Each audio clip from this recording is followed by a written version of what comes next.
Hello. Hello. Wow, they made the path to partner like Really hard? well, no, I mean it's still the same shit, but it's like they have a nice little graphic for it now, so it's like stream for 24 hours, and it gives you like I've streamed 18 out of 24 hours, and stream on 12 different days, 9 out of 12 days so far. Wow. Average of 75 viewers. That's the hardest one. 9. Yeah, that one we can't get easily. Yeah. I mean, especially when we're starting off with 4? Excludes hosts, raids, premieres, and reruns. Oh my god. Yeah. They really don't want you to become a partner. I mean, they're trying to do it. Oh my Hello. God. Galvasator. That's me. I actually really like that. Mm-hmm. Alright. Welcome to a special something. I don't even think it's a special stream. We just really wanted to do this. I don't know. So I'm going to be painting. I'm going to do that thing I did the other day.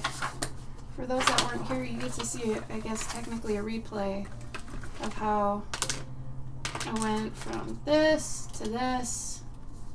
I count as 2, Jazzy says. Why? That doesn't mean you're pregnant, right? Uh-oh. Or are you Venom? What does it mean? Do you have a symbiote? Are you pregnant? Thank you, Jazzy. They're actually, like, perfect. Like, the color is Yeah, I'm super jealous because every pair of ears I've gotten has either been too yellow or too pink, and they never fit me exactly. His first try, bam, fits him. Stupid. They're also, like, good size and stuff. Mm-hmm. Like, even from here, it almost looks like there's no seam. So jealous right now. Stupid jealous. Hello, Mai. Hi, Mai. Hey, Osmo. Let's see. Wait a minute. Eliza Osmo. Did I turn... Okay. Hold on. How's everybody's Thursday? It's Thursday. Oh, come on. This is a little too saturated, so let me pull this down so it can be more accurate. That's actually pretty accurate. Alright, I don't want this up this high. You know, I was just thinking about, like, learning languages via phonetically learning languages. Yeah. And I remember, like, there was this, like, when I was a kid, there was always commercials on Spanish TV, and they always had these videos that you could send out for so you could learn how to speak Spanish, right? Yeah. And then it took them like 25 years to come up with a video where they teach you how to learn it phonetically, you know? So it's like, wow, you guys, why so long? Come on. As you can see on the screen, if you look below my jar there, Galvasaur here was not following me. His girlfriend of 3 years, almost, he wasn't following me. I have a feeling that So- like maybe I unfollowed someone that you were hosting because maybe I just didn't like them. And you thought it was them? Yeah, or some shit. I don't know. This guy, wow. Because I know I was mean, following you before. Wow. Because I would get your notifications or whatever. So the people that we buy the ears from, I will never buy from another ear person because they are so good. And like I said, matching my skin tone is hard as hell. Like, I'm this certain white that is really weird. Because I'm not quite pink and I'm not quite yellow. But, like, I don't know. It's really weird. But Gabe's are just so spot on, it's crazy. So wasn't there, is this the people that, or aren't they ones that, like, spray paint it to match your tone? Yeah. So the nice thing about this company, for anybody who wants any kind of ears too, they have other ones too. They've got Vulcan ones, they've got different sized ears. So if you like little elf ears or even longer, I think they even have blood elf ears or satyr ears. If you go on Etsy, it's Eridani. And I swear by her. She's great at, doing skin tones because she's got 4. And which other ear places don't even... I don't know why more people don't do that. That's ridiculous. Mm-hmm. She does the skin colors. They're really reasonably priced. They're very comfortable. I've had 2 pairs in like 3 years, so they last a long time. You take care of them and stuff. They're great. She always includes a little thing of spirit glue too, as like a, a nice happy thing. But they're great. Like, I swear by her. I won't buy from anyone else. I trust them. Oh, really, Serenity? Yeah, it's really weird because, like, one of the concealers I have is the lightest there is, and it's super yellow. And I'm like, what the hell? I don't understand this. And I wonder if it's to match the tones of, like... It's probably for under eyes to cancel out the purple. Yeah. Because a lot of things are like that. It's either green, more green to cancel out red, or yellow to cancel... Anyway. Thank you, Serenity, for saying my mouse is very cute. So we're going to do the same thing with this one that we did on that other one, where I'm going to do the acetate. So for those that weren't here for the beginning of the other one, you'll get to see that. Also, something I wanted to do that I didn't get to do because I've been working all morning and stuff. I was going to, since the acetate's new to me, I've been trying all different stuff on it.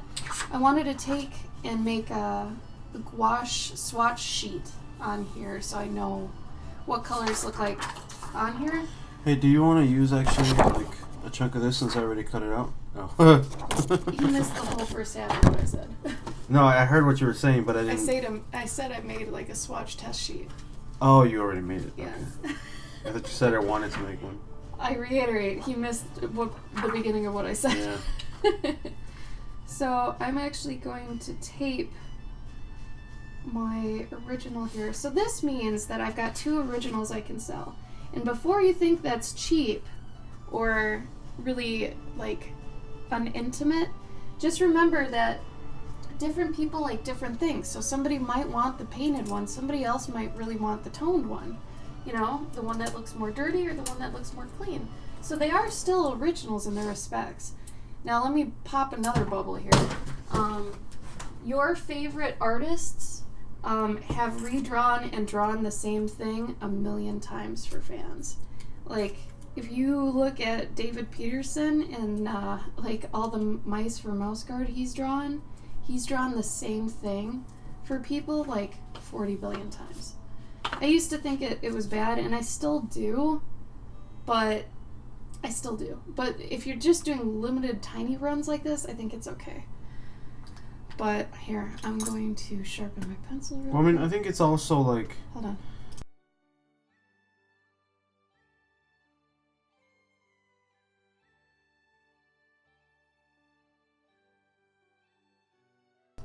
Oh, Yeah. What I was saying is, I think, aren't a lot of those, like, he does them in books, right? Or is this just, like, he does a No, commission? the book ones, if they're with a signature, that's okay. Okay. I'm saying, like, ones to sell at the con. Yeah. Yeah. Like, I'll do the same animal a bunch, but I'll do it differently every time. If I'm going to make a bunch of originals to sell. So, they've got different things. But before I get to this, actually, I wanted to showcase some books I got. So we go to half-price books a lot because half-price books, right? For any of you who don't know, it's like you can sell your used books there, and you can buy used books. I think Powell Books is another place. Powell? Like in the West Coast. I think it's called Powell Books. Oh. Maybe? I don't know. Okay. And Gabe and I, since we're moving, we took a bunch of the books there to sell. We got like $130 for our books, because Gabe had some really nice rare books. But trade-off was, and I think they planned for this, while they're assessing and like, what's the actual word? It starts with an A. Pricing. You can do it with houses. I think they're basically pricing what you're... Yeah, but there's a word for it. Appraising. Appraising. Appraising your books. While they're appraising your books, you're free to roam around the store. Oh no, you like everything. So my problem was I couldn't find the field guides, and I was like, oh, maybe that's a good thing. But then I asked a guy, it was right next to the sports stuff. Like, it was sports, right? It said sports at the top, and I was like, okay, why is it in here? And then it had the first row on the bookcase, sports, second row, sports, And then the other 4 on that particular bookcase were field guides. I was like, that's really confusing. And he's like, I don't know. So, I got a bunch of these old-timey field guides with these great illustrations. I love this crap. It's crack to me, okay? I want to be able to, like, watercolor and draw like this. Oh. And it's got that book smell, that old book smell. Oh my god.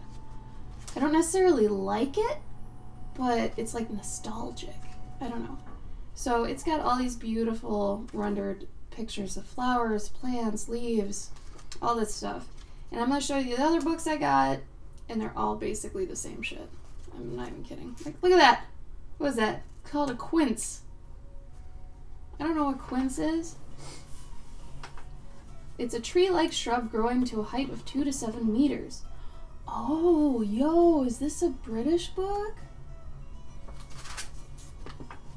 I mean, if it's in meters.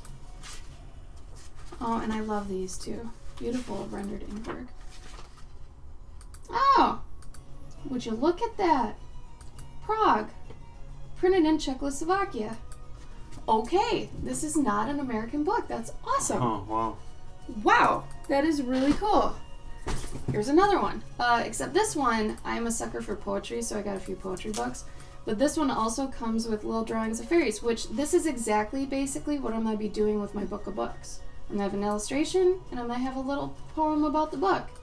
So, yeah. This is also cute because every fairy is revolving around what type of thing they choose on the right, whether it's a berry, a leaf, beech nut fairy. Like, these are really cute. I love it. But I've got the summer one. This is the Fairies of Autumn, so I've almost got the whole collection. Here's that one. Here's another one.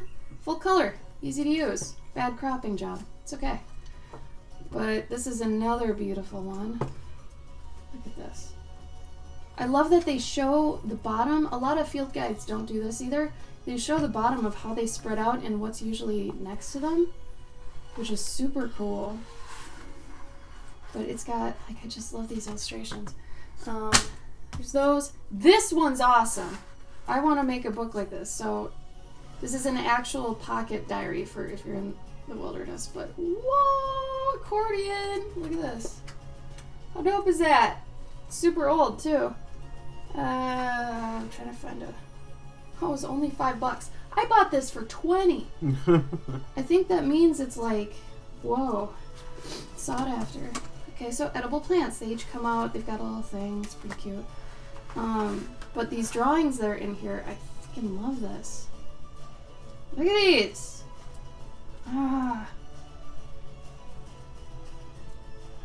I love it. So edible plants and stuff. I got this for the art, not even for, you know, if I need to eat plants in the wilderness. But, oh man, apocalypse comes, I'm set.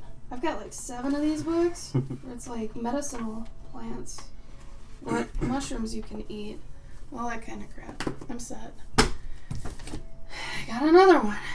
This one's $5. 150 illustrations. Yo! These are gorgeous though too. Like, it's so stupid because these are so simple. And it's like, when you try to emulate a style, you usually overthink it. And you really shouldn't. Like, this is literally just either colored pencil alone or just really light washes in colored pencil. That's it. It's just this control takes forever to actually get. Which, that's what sucks about watercolor, man. Ugh, I love it. And then I got a big one. Gabe made me get this one. This one's this big.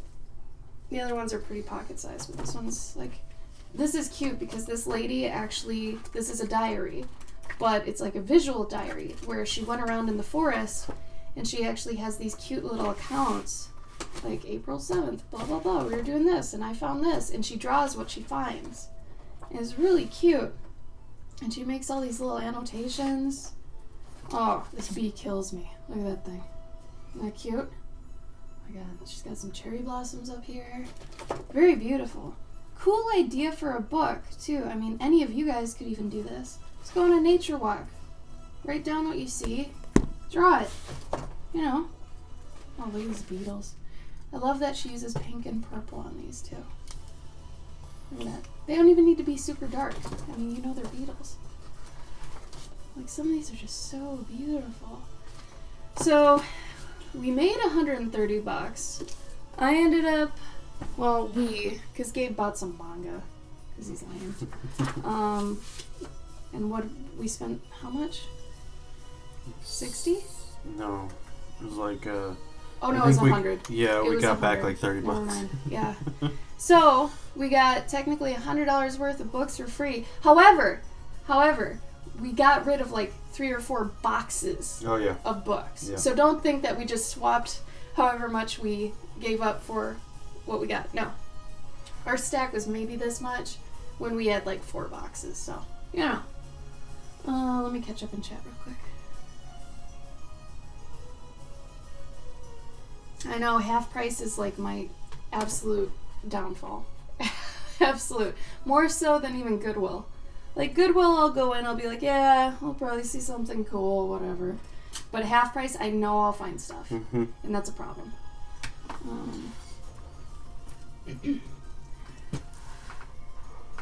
Yeah, don't give that away, Serenity. Oh my god, field guides are beautiful.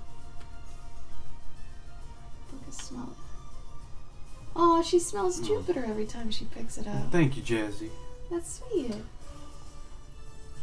I know, I miss the old-fashioned, nicely illustrated books, too. That's why I kind of covet them, you know, if I find them. I feel like I should have looked at that more when we were in England. Uh-huh. I feel like an idiot. However, the bookstores we went in, they were really history-based. Yeah, it was a lot of really old shit, too. Like, really old. Really, really old. Oh, bye, Serenity. You're doing a master study to understand being accurate if you're emulating something. Right, Jazzy? Totally. So that's what I'm like thinking. Like, Mine that totally looked like a bee you'd do. Oh, Sorry, yeah. I had to. It makes sense to me. Go ahead. A lot of those. What are they called? What was the thing that Bodhi was it in? Residency? Yeah, like artist residencies in Europe. A lot of them are like. It's like, hey, come to this place and and study about our stuff. Like check out our wildernesses and be inspired by it, and then maybe make some art based on it. And that's what they sort of want you to do, just to like sort of bring up the value in their town. I think Well, it's like a tourist thing. Yeah. That makes sense. So then you have like a little like show, or you have a like they ask you to put on like a an exhibit or a class or a panel, I guess, or some shit, and you're like, oh yeah, so I walked around your forests and I saw these things, and I'm like, yo, wouldn't it be cool if there was a little woodman that walked around and he helped all the children find bugs so that they could eat them for breakfast? Yo, I dig this story already. I do. And wait a minute, that's kind of like Gregor. No, he's helping the human children. Oh, ew. Find bugs to eat. Oh. Yeah. Oh, good. Yeah. He's mischievous. Yeah. Oh, okay. I was like, what? These bugs make the best meat if you use barbecue sauce from the market. But it's cool that they have that. Damn. And so I'm over here thinking like, yo, we should go to one of those, and you just make your own field guide. Yeah. Oh, I would love that. So, when I was sick, and you can still hear it, God, I don't know why I'm still so raspy. When I was sick last week, was it this week? What week is it? It was last week, right? Bitch. Yeah. I binge watched We Bare Bears, and I didn't realize I watched the entire thing, and that's a really, really bad feeling. Like, I've maybe done that a couple times where we did that with Kimmy too. Season 2, I think we binged and we didn't even know, and it just ended. Yeah, just ended. And we were like... It had a really... Oh, no, season 3, it had a really, really abrupt ending. And we're like, that's it? What? Oh my god. Yeah. Okay, hold on, I'm gonna sharpen my pencil.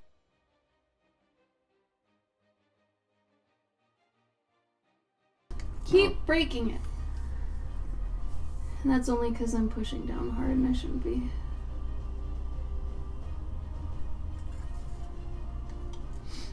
How are you guys today? What are you gonna do? What are you doing during the stream? Who's doing Drawtober, Inktober? Anybody? Gabe's doing it.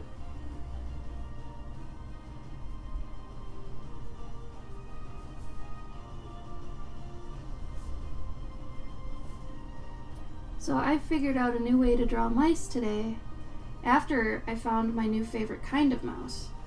My new favorite mouse is called the harvest mouse. And this mouse is the one that like climbs up and does acrobatics on like wheat stalks and stuff. They're so cute, you guys. Like all the pictures of them, they're either on wheat or they're on dandelions. And you're gonna cry because it's so cute and I love them so much. I don't know. Oh, Kiki said it has the most abrupt ending. It is pretty abrupt. Yeah, it was, yeah. That's a great point. Yeah, that one is super abrupt. Especially if you consider, like, that compared to Totoro and stuff. Mm-hmm. Like, yeah, it is kind of abrupt. At least they wrap it up, you know? But I think they do stuff during the credits, too. But for the most part, yeah. I think it was pretty abrupt. I think it's because it was very episodic. You know, like it was in a way, yeah. Yeah, like everything that happens in that movie, it felt more like a TV show that they just made like 3 episodes of or something. That's true. I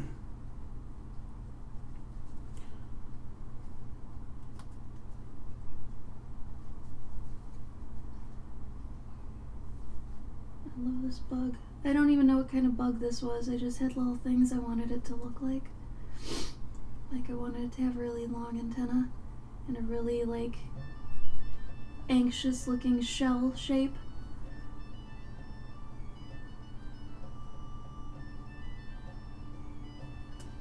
There we go.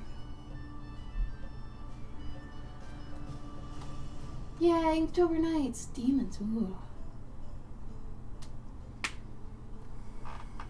Oh, Puka, welcome! Puka. Everybody go check out Puka's pencils on Instagram. Oh, yeah. She's got lovely work.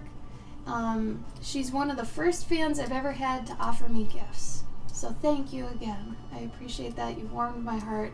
I talked about you a lot the first couple Twitch streams coming back, so thank you so much again. I really appreciate it. I hope you had fun in New York. I hope your sister did well, too. Yeah, I think your sister, or maybe it was you, I don't know. But I thought it was your sister maybe, came by my table. But I never got a chance to go and visit her. Because I was going to trade her. I think she wanted to get my Jupiter book, but I was going to make a trade. Oh, and you never got to? No. You could still do it. Well, that and also I ran out of books, so I was like, oh, well, no, I'm not going to go trade. Oh, that's true. Mm-hmm. Well, that you could do it now, though. Yeah. I'm sure they'd like that.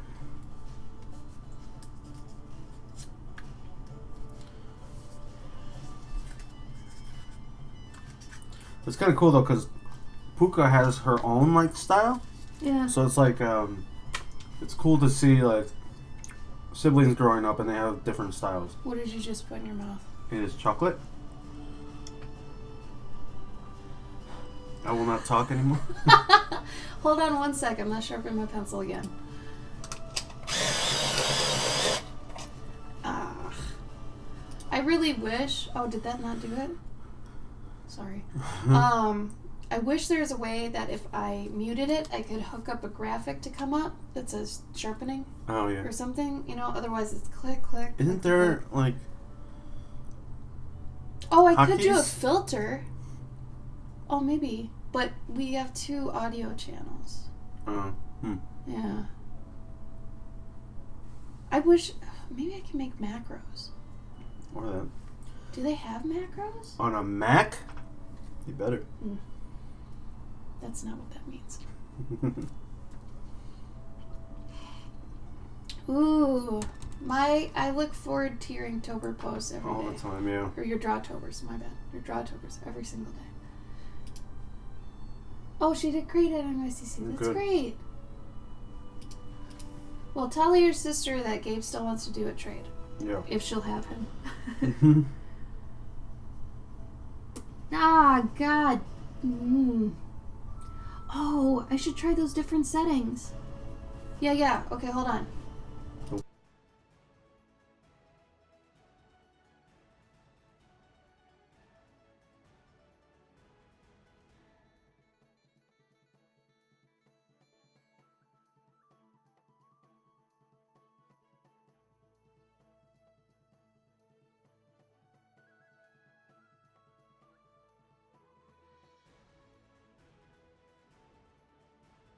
So as I was saying yesterday on Gabe's stream, we have these baller pencil sharpeners. And mine has 3 settings, so does Gabe's. But they're the only ones I've ever bought that don't shred your pencils. Even your super soft ones. I even use pastels with it, and you're not supposed to. And it's gentle enough for my pastels. So I love it, but it does have 3 different settings on it. What was the brand name? Here, do you want me to send you what it was? Do you have access to my Amazon? I do, actually, on Safari. Can you see, if you go to my orders? Yeah. I'm not even logged in. Go to my orders and type in pencil sharpener, get the black one, do your magic, and, my username on Xbox is Reverend Killjoy. Ooh. Oh, I'm not under the art category? God.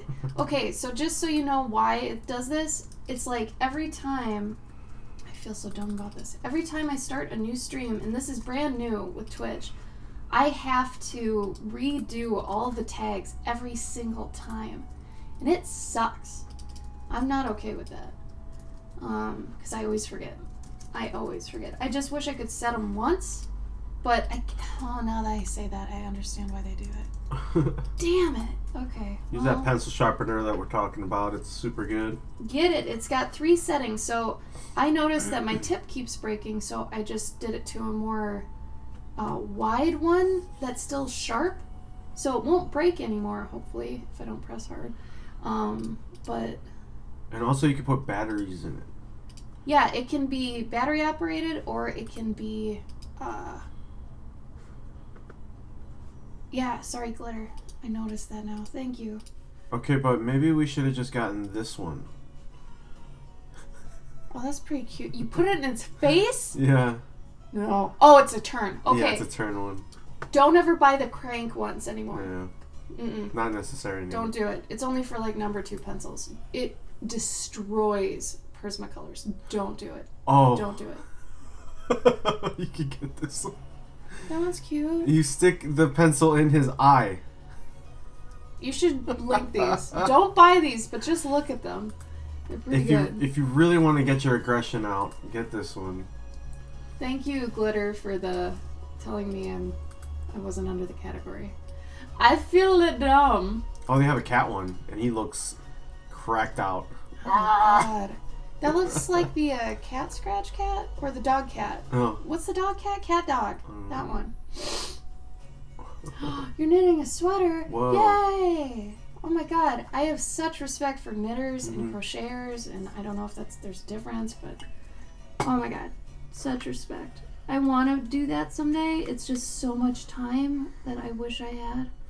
Yeah, I gotta make time, blah, blah, blah. Well, it's like you gotta sit there and just not do anything else with your hands, but... It's a perfect, like, show-watching hobby. Mm-hmm. Which, I mean, that's... I don't even have time for that, honestly, so...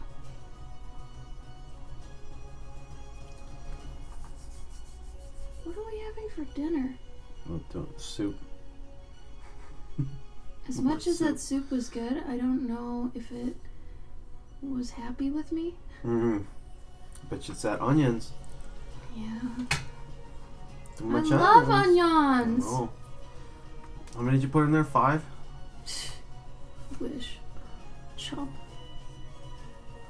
So Gabe is a satyr today because when we go to FairyCon, I make it a company rule that if you're working for Cloverkin that weekend, you have to dress up and be thematic, right? So we figured out Gabe would be a really good satyr. We've actually got horns too, so those are in the other room. But I've got to put those on something else, like a headband, Because right now they're on one of those clear elastic bands, and those things, well, they're going to be all over the place. If he's bending over, picking stuff up, drawing, whatever, they're going to fall off.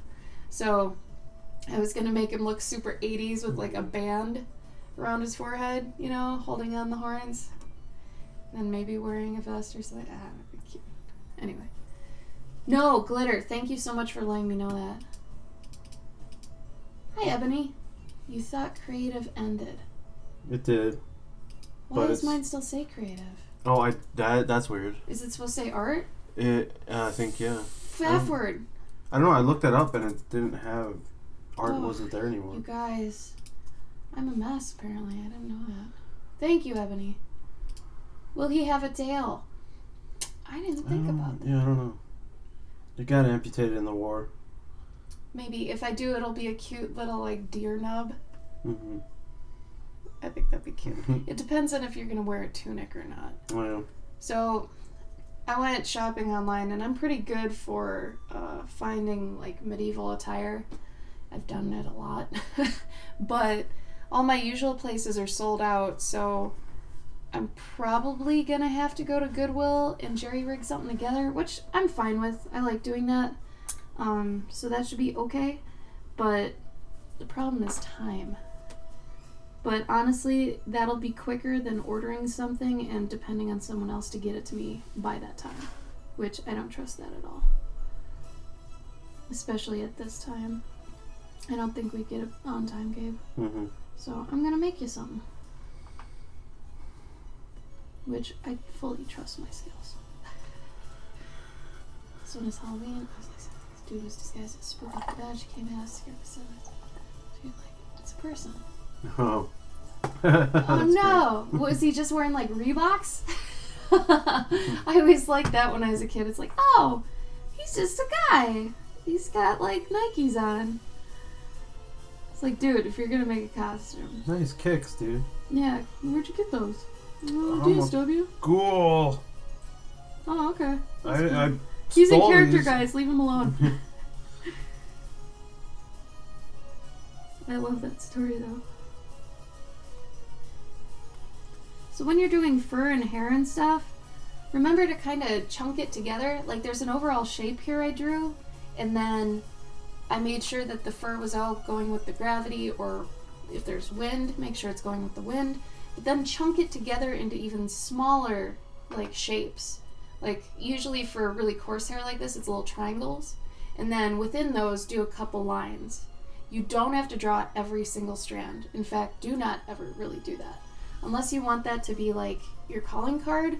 The only person I can think of that can do that it actually works for is Trungles. If anybody's seen Trungles work, I can point their stuff out like in a store immediately because they do hair the same way every time, and it's every single strand, which to me sounds like hell. So if you don't want to do that, you don't have to. In fact, don't. So you'll figure out your own thing in time, you know? Oh, Glitter, that's so cute, though.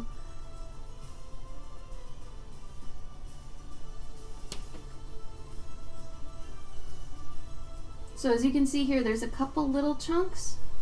You know, if I traced over this, you can see there's 1, 2, 3, almost 4 triangles, but then you break it up a little. But they still maintain that chunk, right? So then here...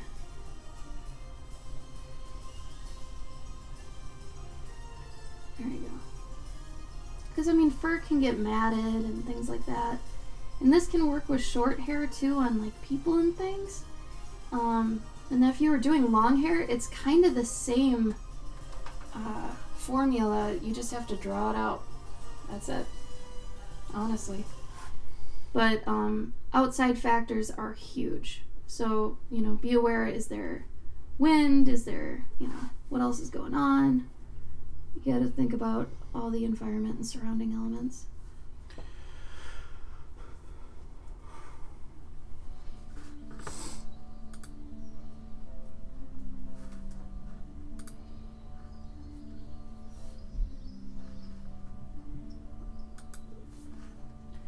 I don't like my crappy old playlist.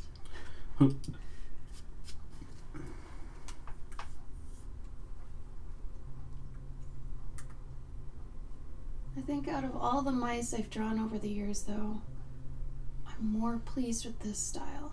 I have more of a baby mouse style, I'm going to start calling it, where, here, I'll show you. For this other story I've done, I have like 4 different mouse styles if I think about it. Depends on what story it is. But for this guy,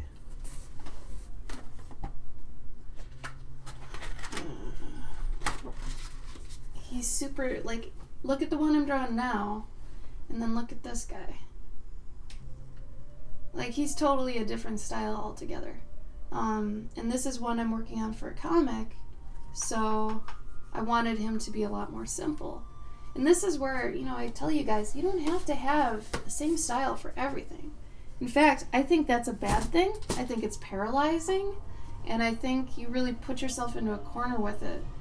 And unfortunately, I mean, I see a lot of people that have a style that they, like, they made a business kind of out of, so they're kind of stuck in that one. But that, you know, I wish they'd kind of see it as a product, set that aside, and start working on another style, another IP to kind of branch that off of. Like this could be totally different than what I just showed you, you know, as in a story.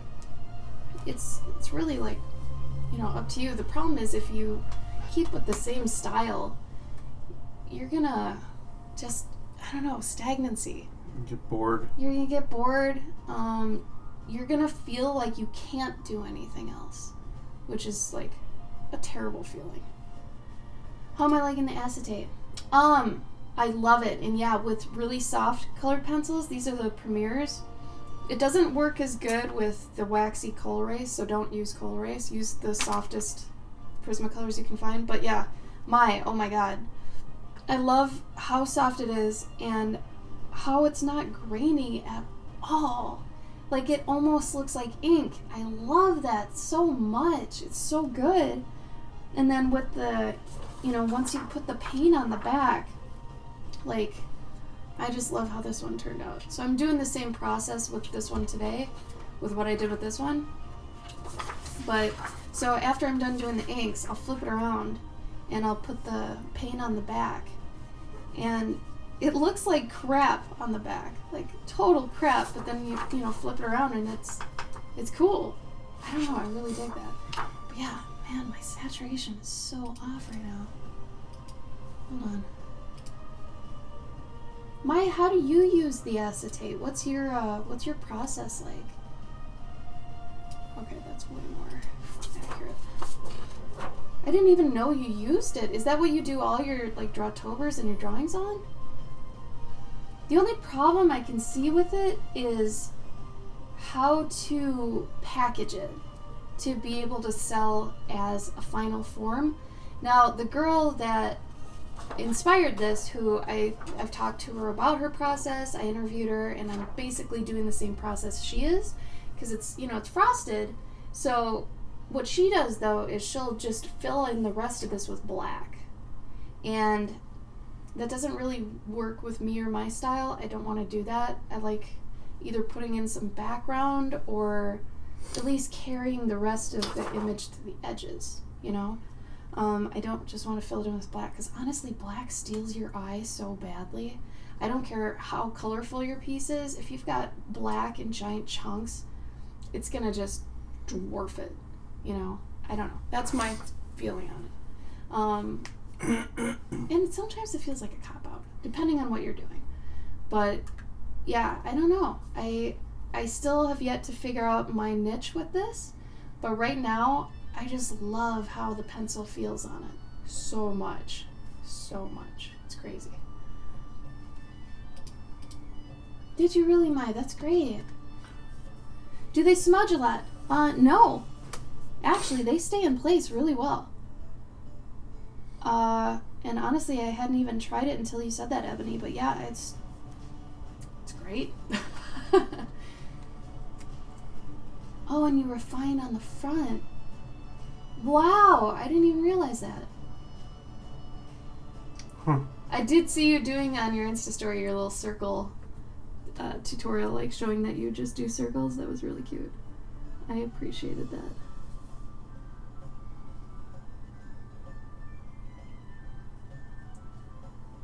Yeah, I didn't even know you used that. You can't even tell on your posts. That's crazy. But that's a really cool method too, if you're just doing like line work and stuff, really, to just like do the main thing on the front and on the back work on stuff. That's great. I would really like to know what this is actually for. I have no idea what the real purpose of acetate is. Does anybody know? Like what you're really supposed to use it for? I mean, the front of it, what does it say? Oh, it says it's an acetate alternative. My bad. But it's supposed to be like it. It's a high-performance polyester film. It's archival, non-tearing, lays flat, heat-resistant, medium weight, for drawing, drafting, stencil making. That makes sense. And mixed media artwork. This unique drawing surface accepts pen, lead, ink, paint, and colored pencil. True. High contact clarity translucent. I love that they don't say marker because, wow, it doesn't. Like Gabe and I tried marker on it. It's like, no. You thought it was nice tracing paper. No, if you want tracing paper, just go to Walmart. They've got like a pad for $2. Like, tracing paper is shit. You know, it like tears if you just wiggle it. You know. Color screen. Oh. I guess that could work too.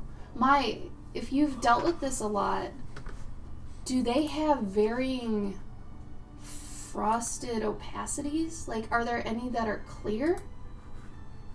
Or like more clear than this? Because this is still pretty opaque. I'm gonna be honest. This is like, I mean. You want it more? You want it thicker? What? No, I want it more transparent. Oh. Less opaque. Yeah, that'd be nice. Yeah, because then I could, like, I could have it sitting on my usual paper, stuff like that. Which would be cool. I don't know. Ooh. Has anybody had an interesting Thursday so far? Anyone have a story?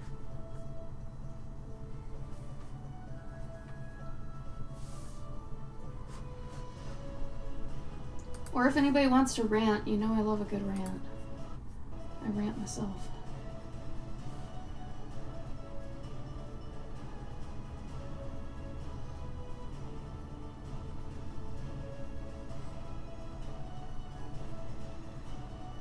And I am the busiest I've ever been in my entire life, but I'm still trying to take time, even on these streams, to just kind of chill, do something I like.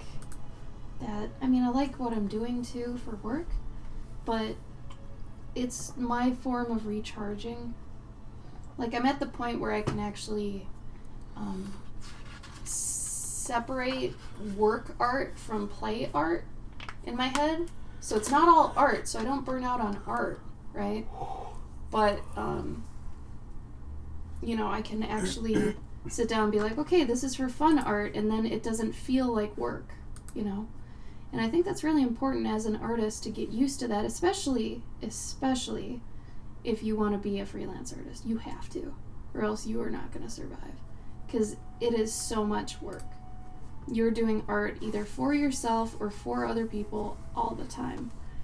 And you have to realize, even if you're doing art for yourself, like if you don't do commissions but you're doing art for you, you have to realize that art is even different than art you do for pleasure, right? So making art for like conventions is totally different than making art for just you being like, I feel like drawing a satyr. That's different than being like, okay, well, I have to make a new print for blah blah blah con. I think I should do this, and I know, my overall look of my booth looks like this, so I want to match that. So that's got a whole different like intention behind it, whole different formula, feeling, all that stuff. It's work, of a sense, right? Work can vary in whatever it means. And then the pleasure side of it is usually the more experimental side, where you get curious, you want to try things, stuff like that. Hi, Cactus. Hey, Cactus. Yeah, Gabe's a satyr. We've been playing and calling him Bover. But yeah, glitter. Some fan art of Venom does look like just scribbles. I think that's on purpose though, because he can be stringy. They're trying to be, I don't know, smart, witty, clever. I don't know. But yeah, I think they're trying to just go with the fact that he is kind of disembodied and stuff. No, more so Venom, I guess. What do you mean? Venom? Venom is very... God damn it, Carnage. Oh, okay. Carnage I was like, very, Gabe? Yeah. Gabe? Gabe? Venom, Venom, Venom, Venom. Venom, Venom, Venom. Venom? Venom. Yeah, Carnage is very stringy like that also. That would be confusing to people though.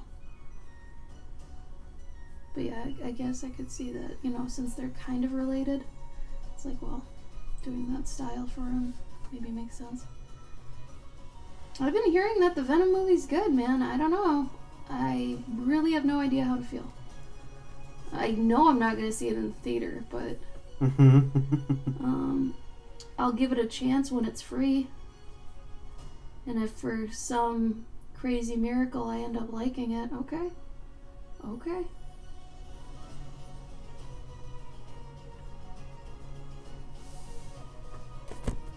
Oh, bye, Glitter. Bye, Glitter. It's great having you. Oh, hold on. Sharpening pencil.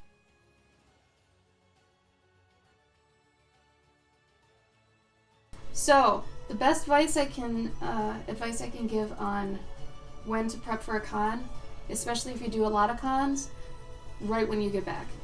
I hate to say it, but it's the best thing to do, especially if you have to order prints or books or anything like that. In fact, if you can order for 2 cons ahead, you're in even a better spot.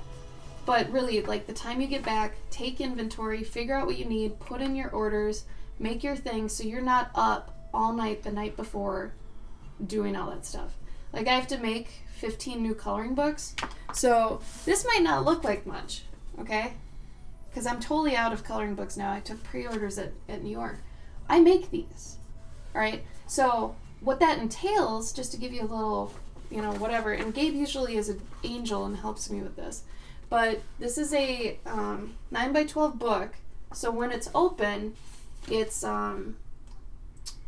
18x12, right? This was originally on a sheet that was 18x24. So there's this one and then one on top of it.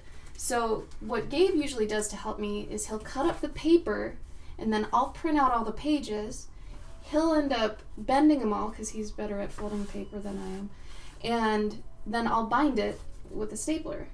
But, and then I flatten them. I put them under like a giant book or 5 for like a night, and then it flattens them pretty good. But that takes a long time. And I can't get them printed because I'm a stickler for the type of paper that goes into these. Because I want them to be able to have like, you know, wet mediums. You can use marker, watercolor, all that kind of crap. Plus I really like the tint of it. It's like off-white. Anyway, it's a Canson paper, so it's really nice paper. But that usually takes us about a day to do all that. I mean, if I take all the time. So what we usually do is we chunk up every stage in a different part of a day. So today, Gabe's going to cut the paper for me. And then as soon as I can, I'm going to print out all the pages. So it's a lot of work, but I don't know, there's something about it where it does pay off, you know. Hey, Foo.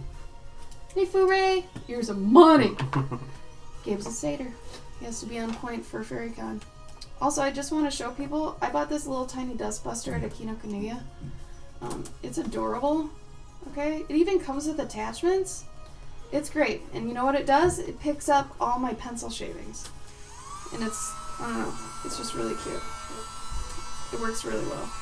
I was actually super surprised. It works really, really well. So, if you see an ad for those, buy it, because it's good.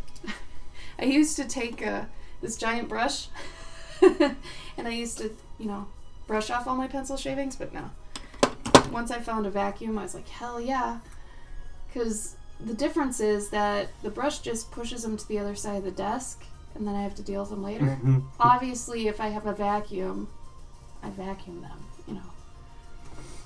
Yeah! What's this? Like, it's as big as my hand. It's precious. It's so precious. I'm gonna put googly eyes on it at some point. His name is Dusty. I don't know if those have an actual name. Because a Dustbuster's a brand. It's like saying Band-Aid or Kleenex. But just like it being a bandage or tissue, is it a mini vacuum? Hand vacuum? Maybe hand vacuum. Maybe that's accurate. How you been, Foo?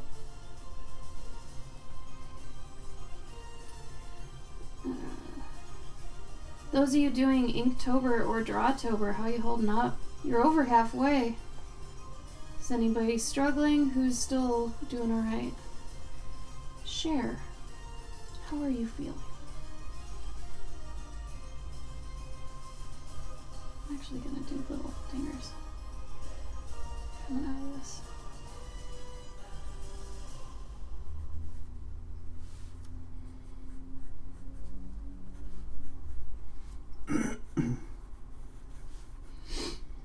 And some of you probably heard me struggling yesterday about my Inktober. I am still running out of ideas. I kind of skated by, I think, the past 2 days with the ideas I had. Some people like the aquarium one. Oh, good. I was surprised about that. I was like, this is maybe, I don't know. But people seem to like it. But regardless, I just wanted to make sure it was a good idea. Oh, bye, Puka. Awesome. It was great to see you. Thank you for coming. Alright, let's see.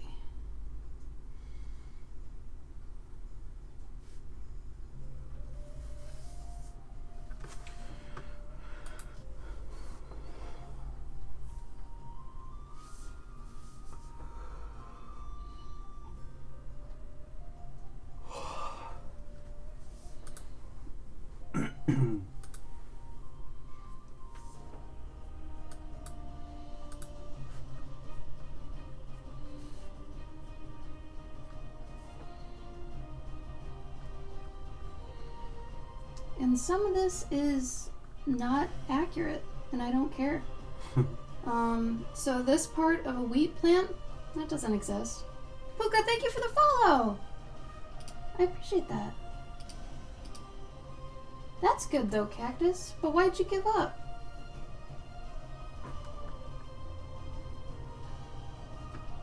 So yeah, like I said, this part doesn't exist, but you know what? Accuracy be damned. This is a mouse wearing a vest. If this bothers you in this piece and that doesn't, we're gonna have a serious conversation because that's messed up. What are you looking at? So the Neko. Is what? Neko Majin. Oh. Who told you about that? I think it was Mage, but maybe no, not. I think it was either glitter or shit. I forgot already, but I don't think it was Mage.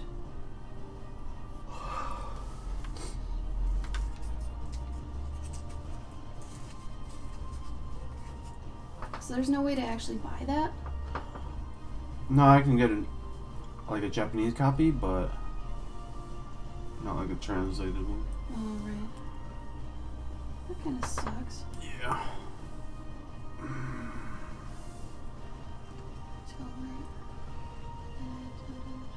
Oh.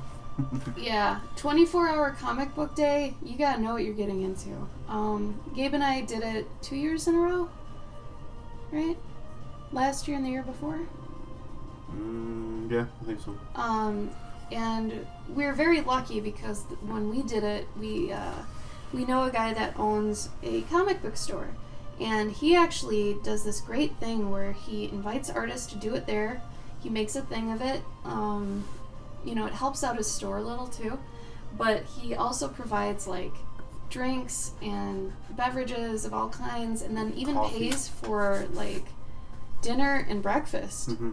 Like, you know, he'll go get scrambled eggs and stuff, and like these cute little pancakes and things. Yeah, like catered breakfast. Yeah, like I have never heard of another comic shop doing that. He is fantastic. Things he does for artists and comic people in general. He's a great guy. Real great guy. Snake one using oil. Why, Mai? What happened? I think I remember you drawing that. Mm-hmm. Snake one using oil. You were using oils? Like Yeah. painting it? Yep. Wow.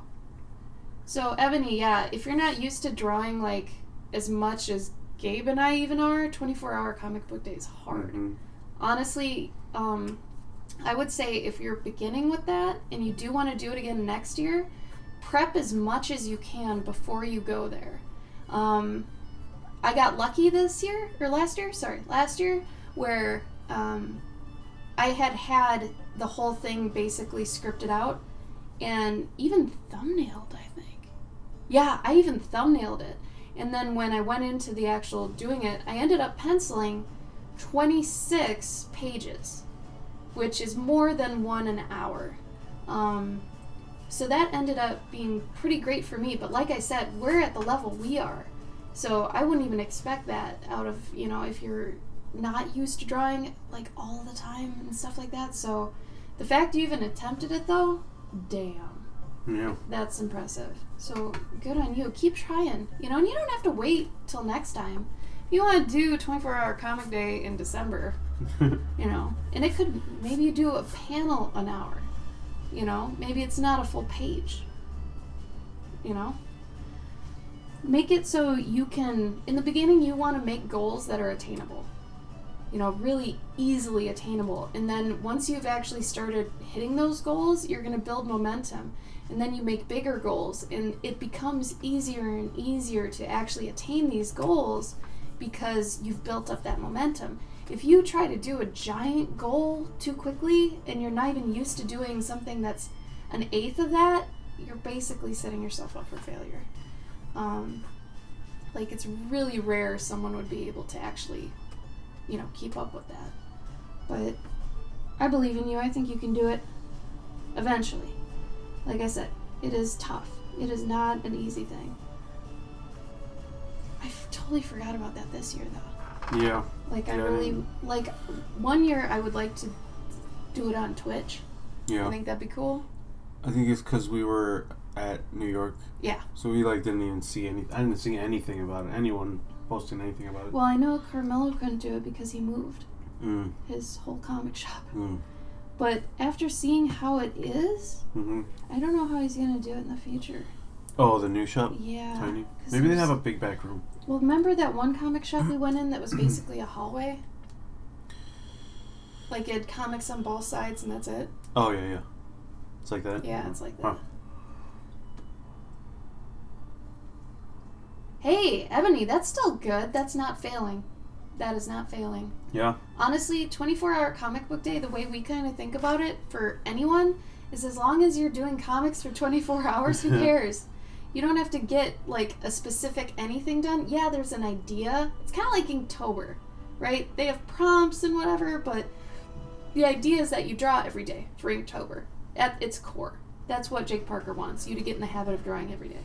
So 24-hour comic book day is kind of similar where, you know, it has this standard, but as long as you're just doing comics for 24 hours, whatever that means, that's all they want. You know, that's all they're trying to help people with. So good on you for still doing that. Pushed quantity over quality. So Cactus, why not push the quantity over quality for the month and then go back and polish it later? Because really, you can't expect quality when you're not used to pumping stuff out so much. Exactly. And that's what we kind of pushed with Journey June. Journey June, we don't want you to make final pieces. In fact, when I would see someone that was polishing things, I'd warn them. I would go on Journey June's account and I would go find them and I'd warn them. I'd be like, you sure you can keep this up? Because you don't have to. The idea is that you make a rough of the story. So the thing that Gabe taught me is you can't edit if you don't have a first draft. So you need something to chisel down. You need a block that you're taking, chunks out of. So I think the problem is that everyone sees all these really great artists doing really great work. Professional artists, even. Yeah, and the reason they're doing really great work is because they draw every day. Yeah, and if you're not used to it, no one expects you to be at that level. You're not gonna be. It's like trying to go to the gym and you see like a really ripped dude. Oh, this is a great analogy. And he's just lifting like 500 pounds. Yeah, like like the easiest shit, and he's just like, and he's just doing it like it's made of air. And then you get on there and you try to do half of the weight, and you're dying. struggling. Yeah, and you can't even put up the bar. Like it's the exact same thing. shit. That's a really good analogy. So what do you do instead? So you keep taking off the weights until you can do as much as that dude was doing. And yeah, maybe it's just the bar, but it takes time. Yeah, that's the equivalent to you just doing like the tiniest little sketch. And that's the thing. A lot of people also get very frustrated. They want it now. They want to be really good right now. Sorry. You can't. Yeah, you can't be Kobe Bryant right now. You can't be what's the other guy? I don't know. Can't be Michael Jordan right now. Were you around when we talked about the difference between Instagram and a portfolio site? You cannot. In fact, I think it's absolutely terrible that you're obsessed with how your profile looks. I'm going to reiterate this because I believe it's a really good point. Instagram is a social media where at its core, things go to die. Okay? This is a social media. You're meant to post things a lot and things just get buried. That's the whole idea of it. It's meant to bury things. It's a graveyard, okay? But it's the best thing about that is the fact that you put up everything you're creating. Instagram is where you can prove I'm doing this all the time. I'm making something all the time. Your portfolio site is where you put 10 to 20 of your best images. Don't exceed 20, even 20 is too much. That's where you actually cater what you want people to see.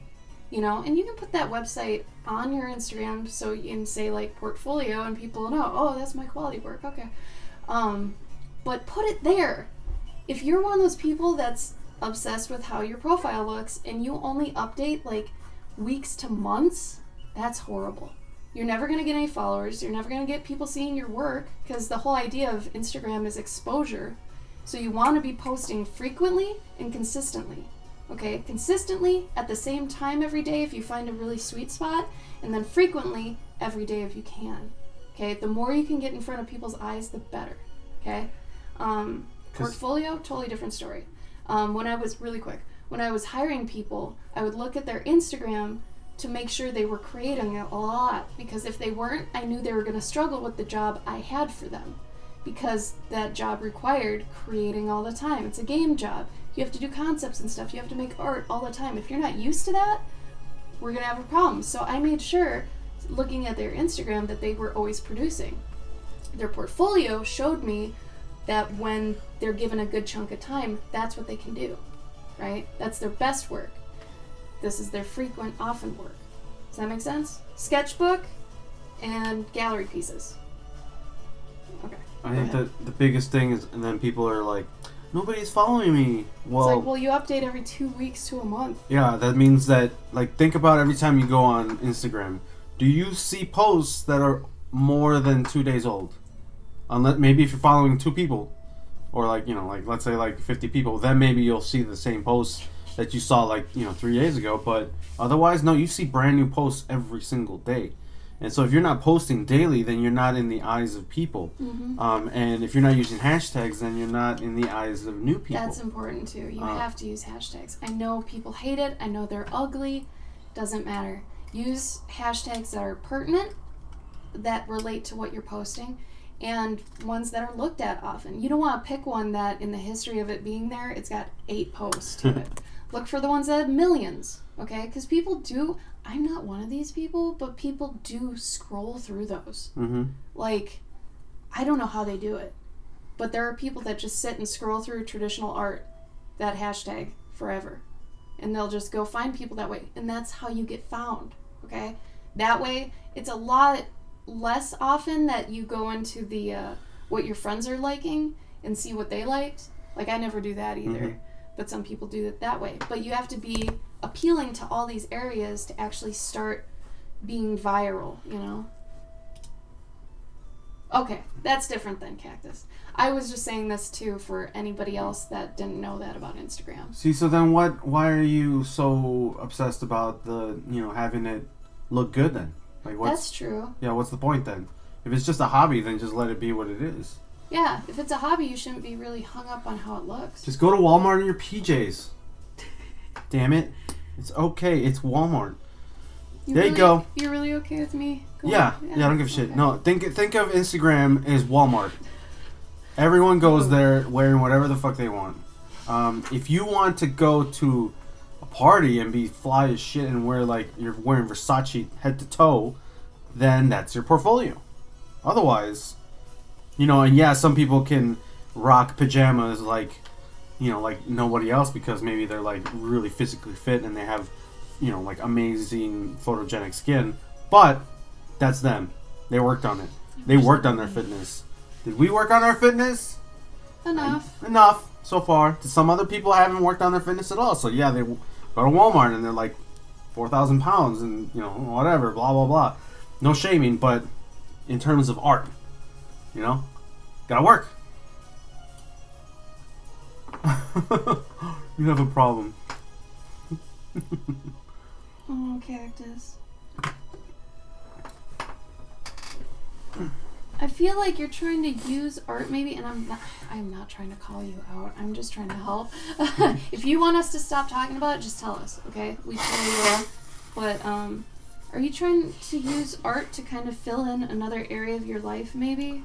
That isn't, like maybe since you're good at art, you're trying to fill in your confidence using that even though you may not want a feature with it? Is that more the thing? Should I do, like, leaves around? Like leaves? Oh. Like that are coming off of it? Hay leaves, that up from the bottom. Oh, yeah. Yeah, maybe. Yeah, help it. I kind of like it alone, too. But... Oh, and see, this is where it's going to be a problem. Well, maybe not.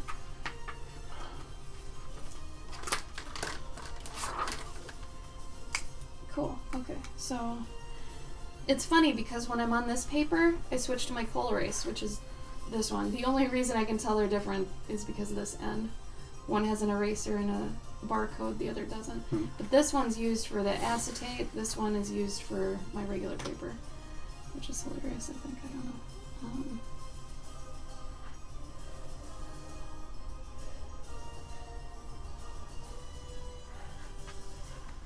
So yeah, it's a hobby. If it's a hobby, then don't worry about how, you look to other people. You only really have to worry about that when you're actually trying to appeal to people in the industry. And then you have to worry about, appearances, who you know, all that kind of stuff. So if you're not worried about that, dude, you're free. You have so much freedom then, you don't have to worry about anything. If you wanted to do a comic about dicks, you could do it. You don't have to worry about the repercussions of that because it's a hobby. I mean, Gabe could still do it just because he's a comic artist. Comic artists are like the bad boys in the art industry, really. But, like, if I did that, I wouldn't be able to do that just because it's not brand-centric. They're not very medieval, just in their own sense, And I am a stickler for branding. Yeah, this will probably be a nice edition.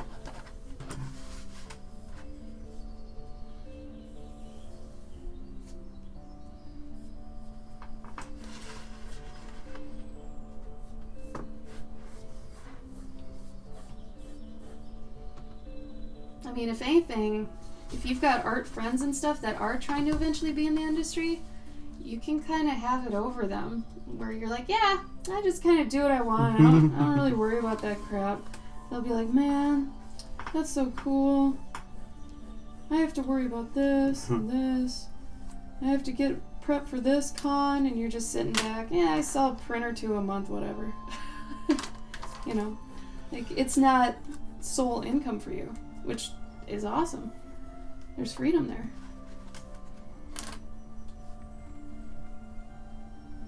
Okay, how about this? Do you see this?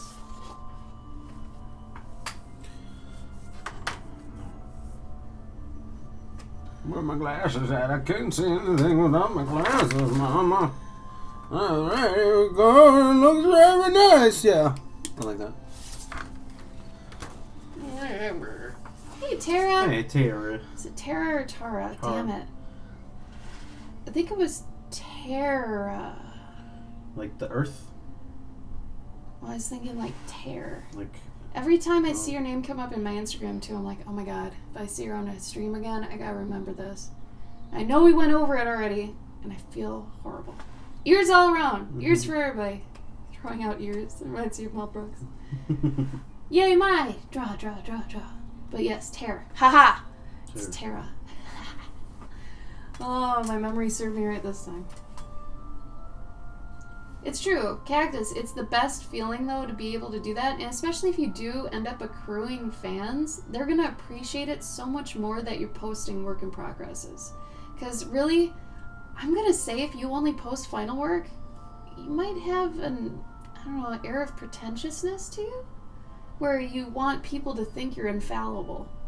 I think the more fallible you can look to people, the more people are going to like you. It's the whole, becoming more human. Mm-hmm. People love that, when you can actually empathize with people.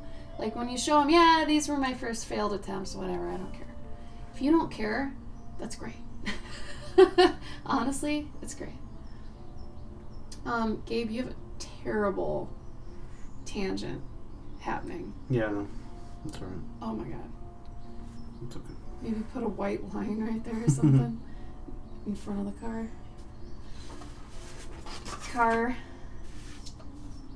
Okay, back to this. So now that I penciled in these wheat things here, go back to my other pencil, which is the same pencil but different.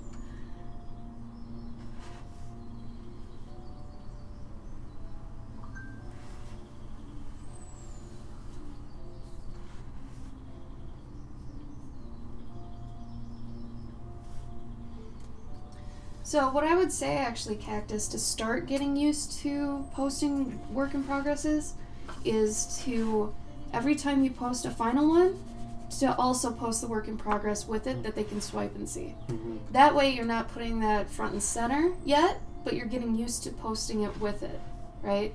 And then someday, you can actually post them alone.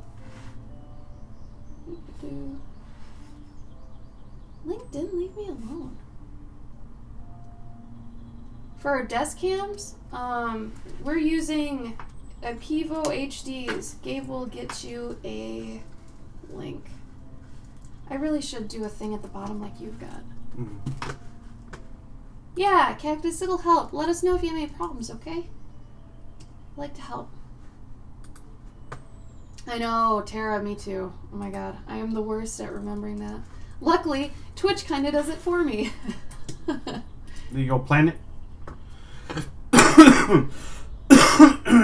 So, Planet, in case you don't want to buy the ones that we just linked there, just try to find cameras that have good points of articulation. These ones have 1, 2, 3, 4, about 5. So you can, do a whole bunch of junk with them, turn them upside down, all that stuff.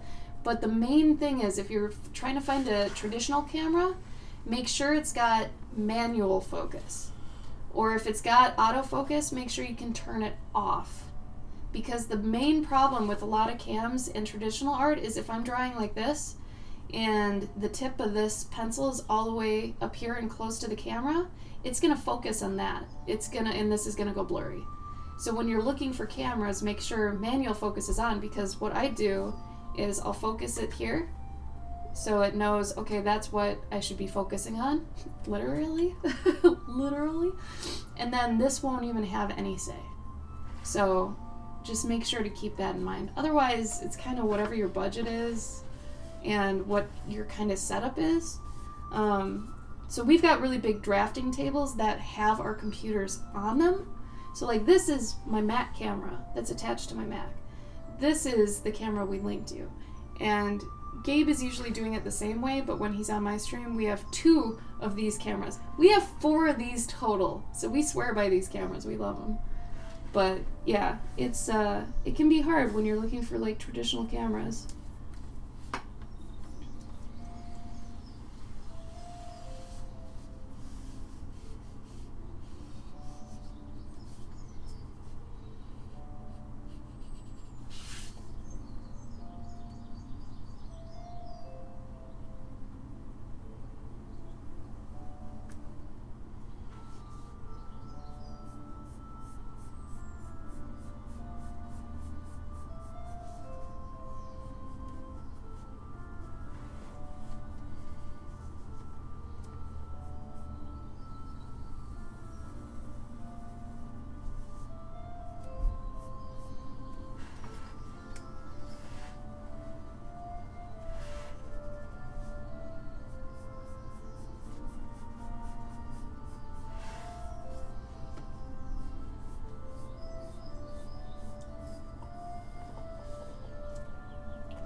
What art is the best art?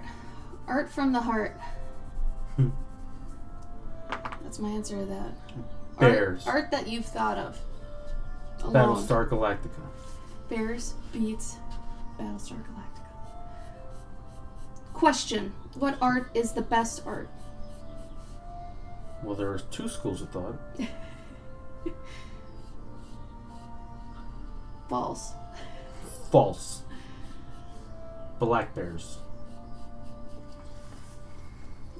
I forgot what he said after that. It was like, well, that's like a narrow something. I forgot what he said. Oh yeah, chaos. So this camera here, I'll show you real quick the different points of articulation. So I also have a stand which gives me like an extra 2. So that'd be 1, 2, 3, 4, 5, 7. So I'd have 7 points, right? Because this also folds up and it's a weight. So I'm lucky with that. And then this one moves. This one has 2. This one has this one here. And then this one actually swivels. So I haven't found any other camera that does that. If I could, maybe I'd be pimping that one. But like I said, we have 4 of these, so we kind of swear by them. Oh, good! Tara, yes! Isn't it good? I love it. Especially the manual focus, man. We actually bought this one camera. What was it? Was it a Sony? No, it was like a Logitech or an Epson or some shit. It was crap. I mean, it was probably a really good camera, but not for what we needed it for. And it had like, it could do this, and then maybe turn a little. It was like, no. It was definitely like a. Like, it was a webcam. Yeah, so like you could mount it on the screen of your webcam. But if you're looking for other versions of these are actually called document cameras. It's actually what a lot of teachers use now instead of overhead projectors. They'll use these and put them up on like a screen. So that works really well for us. It might work well for you too. All right.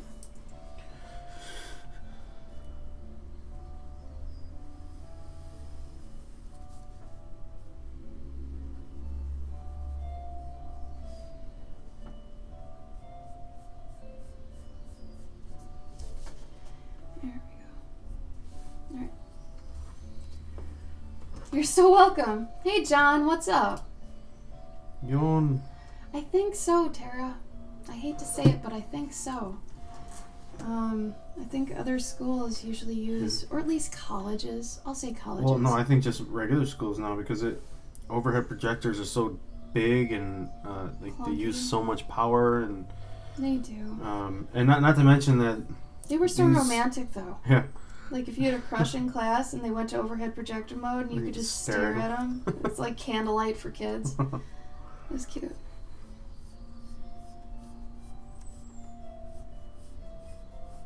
That's so weird. That's a nostalgic thing. Mm-hmm. All right. And I think the problem was that they would burn out. Oh, like the yeah. light I bulb. forgot all about the light bulbs. And then you gotta get the, what's it called? The sheets? Yeah. Whatever the... I always liked it, though, when you did a group project and they'd let you, like, here's your sheet, and you're like, what? Mm-hmm. I get to use the dry erase? Oh, my God. And then they had to buy those. And Oh, yeah, Tara, that actually might be part of OBS. Because if you right-click... Do you use OBS? Just to make sure. Because I won't go into all the little logistical details and whatever. Logistics! Until, you say, yeah, I use that. I think that's also just a part of doing things, like live on camera, and like it's almost like, well, What was that? I don't know. Something was on my scanner. Paints. Your paints? Yeah. Why are you setting your paints on my scanner, 'Cause man? it was in the way. Oh, Streamlabs. Okay, so, well, Streamlabs, I don't know how to stream from Streamlabs. I use OBS, but OBS has a thing where you've got all your different, like, you add in this camera and you add in this camera. In OBS, you can actually right-click and do a filter, and then you can mess with the settings. That's why I can get warm lighting on me. Here, I'll let you see through the mirror. Okay, so if I take off my color correction, this is what it looks like. So I have, like, crazy settings here to actually make it this bright. Same on Gabe's. Gabe's is weird, though. He has really weird lighting. But, yeah, it's that sort of thing. You gotta do it in post, kinda. Oh, every drawing, really? Do you use different papers a lot? Acetate, mouse, pencils. Use a harvest mouse. Wheat mouse, pencils. Sorry guys, scanning. Trying to, keep the process here. And now I will start painting. How's your stuff going, Gabe? Good. Okay. Time to paint. Oh. Before I get to that, I said yesterday on Gabe's stream I would share with you guys the pins I got in a pin trade at New York. So when we're at New York Comic Con, and when you're usually at any con, sometimes you'll get people coming up, or you can even go to other people, and when I say people, I mean other artists, and ask them if they do trades. If they do, then, you can do trades with them, so that's cool. So, really quick. So, James, yeah, I think the moral of the story there is don't paint near a window. Boom! Like, our window right here, every time we start streaming, I close it. Then we have consistent lighting. Otherwise, let me show you. I've got this backlighting, which is kind of nice. I don't mind it, but it's actually the sun's setting now, so I'll leave that. Oh yeah, homie. Especially for you, dude. Like. Yeah, for your paintings, you don't. Yeah, like I thought you would like paint under like a studio light or something if you're doing oil. You should want to do that. So, this one girl came up to me, and her name, and I saw her last time at ASEN too, and I'm like, who's this other Clover? Because her name is Clover Puff. And I was like, what does she do? Oh, she does pins. Okay, well that's cool. I'm not as threatened now. But, so it's Cloverkin and Clover Puff. But, she makes all original pin designs. Because I told her, she's like, do you do trades? I'm like, not for fan art, only for original art. And she's like, oh, good, because I do only original design pins. And she, like, emptied them out onto my table, and I'm like, yes! And she had these really adorable ones here. This is a very angry owl. He's big, too. Like, he's almost my palm size. And they're really nice. They're hard enamel, which means they're not the soft enamel where they kind of sink in. They're hard enamel, so they're good quality. And then I love the just the colors she's got on these two. This looks orange, but it's actually like not. It's, I don't know if you can see that. They're just all pinks, you know? I feel like I've never seen a good hard enamel pin. You soft enamel? Soft enamel, yeah. And then I love that she went this far to actually do the 2-part. If I made pins full time, I would always do this kind of crap. I love this so much. So when you're wearing it, the tail swings and the red panda swings here. And she did rose gold on this one, which I love. So she came by and she's like, you know, do you do the trades? I'm like, yeah, for original art only, no fan art. And she's like, great, that works for me. And then she showed me all of them. I loved so many of them that I didn't even want to ask right away. I was like, okay, so what do you want of mine? And she's like, oh, I'd really like that print and, you know, one of these. And I'm like, can we keep going? If I want like 4 of these pins, do you want to just keep picking stuff? Do you still like more stuff? She's like, oh yeah.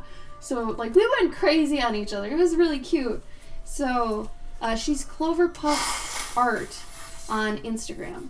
If you want to go look at her stuff. I think she's got plushies too, maybe? I don't know. She recently put up some new merch, but oh my god, I love her stuff. Oh, she got jackets? Yeah, she's got a lot of stuff.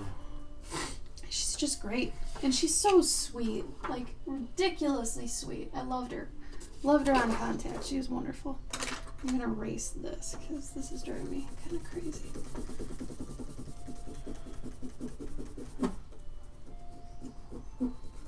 Have you ever made some silk screen Lineart prints? Could you guys please recommend me on some paper? No. No. I have not done that. What I would do is find someone on Instagram who doesn't have a ton of followers that does that and just message them. Actually, talk to Bodie, because his girlfriend does that shit. She might. I think. I don't know if Osmo knows Bodie. No, I think she does. Does she? I think that's how she came to us, I think. Oh, Soggy's here. It's been a while, bro. Hello. New computer's good, right? Fantastic. Yeah. Okay. So we are now at the paint stage. Exciting! Except it's not going to be for you guys. It's very, just kind of boring, honestly. So I'm gonna be painting the back of this, which is honestly just giant blocks of paint. Really. That's about it. How you been, Soggy? You been good? I really do wish I had done like a swatch sheet for this, but oh really, Soggy? Remember to treat yourself good. Sucks. You just been making busy? You like your new pen display? Oh series? yeah, Serenity. It is fantastic. What's your pen display? The Huon. Oh, you're getting rated. Yeah. Yay! Mars 2, thank you. Welcome. Martians. Oh no. Oh no. Oh, that's really cute. I like that. What did you guys do to the rover? Give it back. We need that. Maya, I'm gonna be using gouache. I haven't tried it with acrylic yet. This is actually the second one I've done. This was actually the first, and I did it on stream Tuesday. So this was gouache. And like I said, I did this Tuesday, and this was my first one ever. So I think I did okay. So now today we're gonna do this one. I was thinking maybe acrylic might be better, but I'm not sure. Which do you prefer, since you use it more often? Oh, they're busy as fuck. Yeah, Eliza, Yeah. then I would find someone else that does it, that you like their stuff and doesn't have a ton of followers, because then you know they can answer you back, and then maybe just give them like a hey. I bet actually on the Discord, on the what's it called? What do they call it? Bodie's Discord? I don't remember. What the hell is it called? Thank you, Lyra. Oh, the Dungeon Drawing Discord. I don't know if you're in there, Eliza, but I'm almost even sure there's somebody in there that knows. For everybody in here who's new, hi, I'm Cloverkin. This is Galvasaur. He's dressed as a satyr right now. Mm-hmm. He does comic art. I do traditional art a lot of the time. Usually I use markers. Most of the time, though, it's just kind of whatever. But on stream lately, I've been painting. Those are all my social links. I'm Cloverkin everywhere. So if you're on Facebook, Twitter, Tumblr, Twitch, obviously, all that stuff, Gabe is all these. So those are all his links. If you're more into some gritty comic art, kind of what he's doing right now. This is my more cutie. You can't really see it though because of the thing, but because you're covering it. Right on. Yeah, but. Oh, right on. Thank you, Mars. I appreciate that. I do this full time now, so I really try to put a lot of time into it. We do a lot of conventions as well, and at conventions I dress up like this as well. It's a brand, damn it. It's a brand.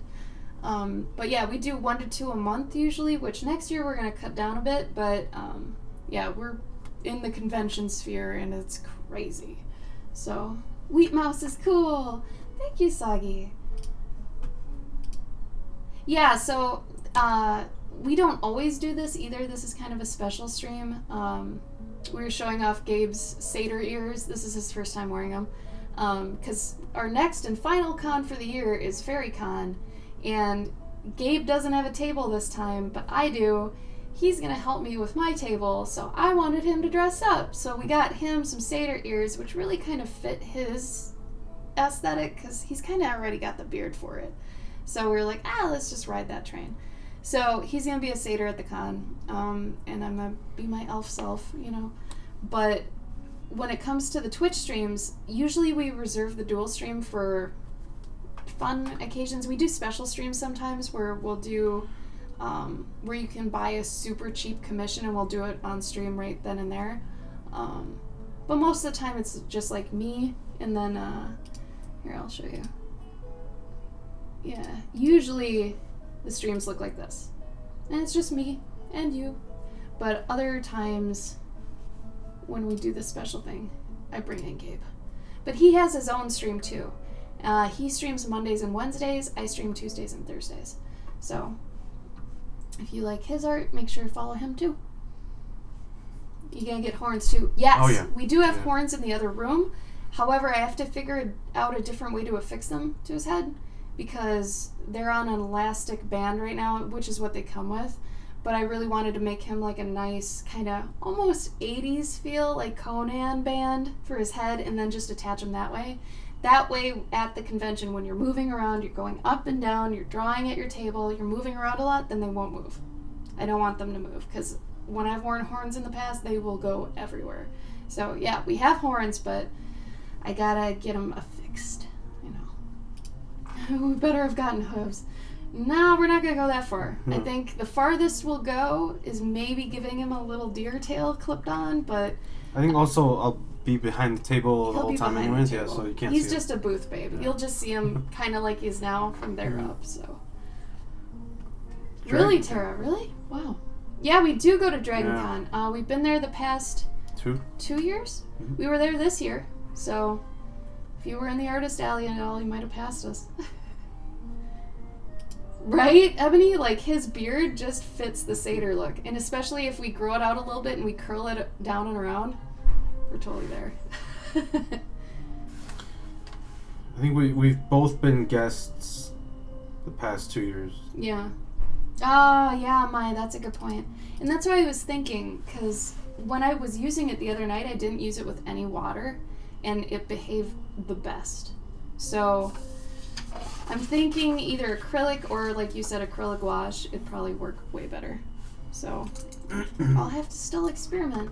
Thank you guys so much for all the follows. Blue, Icewall, Mars, Lara, thank you. Lyra.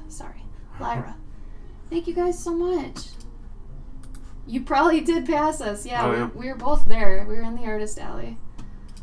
If you go to my website here... The first picture at the top is what my booth looks like, so you probably passed it. It's a big, obnoxious tree. Hello, this guy is drawing. How are you? Hi, One Girl. Oh, cool. So, Mars reads public domain books on his stream. Oh, yo! That's awesome! Cool. Yeah. Good for you, man. That's cool. A really great idea. I'm in love with that. Oh, I should put Sorry. Oh yeah, she WW. Add another W and you're there. Sorry, my I'll just show you here. My keyboard is suspended on top of my Cintiq, so I was typing vertically. My apologies. Oh, Frankenstein, that's so cool. That's awesome. Gabe, I have no water. I get you some. Can you grab me a big thing of it?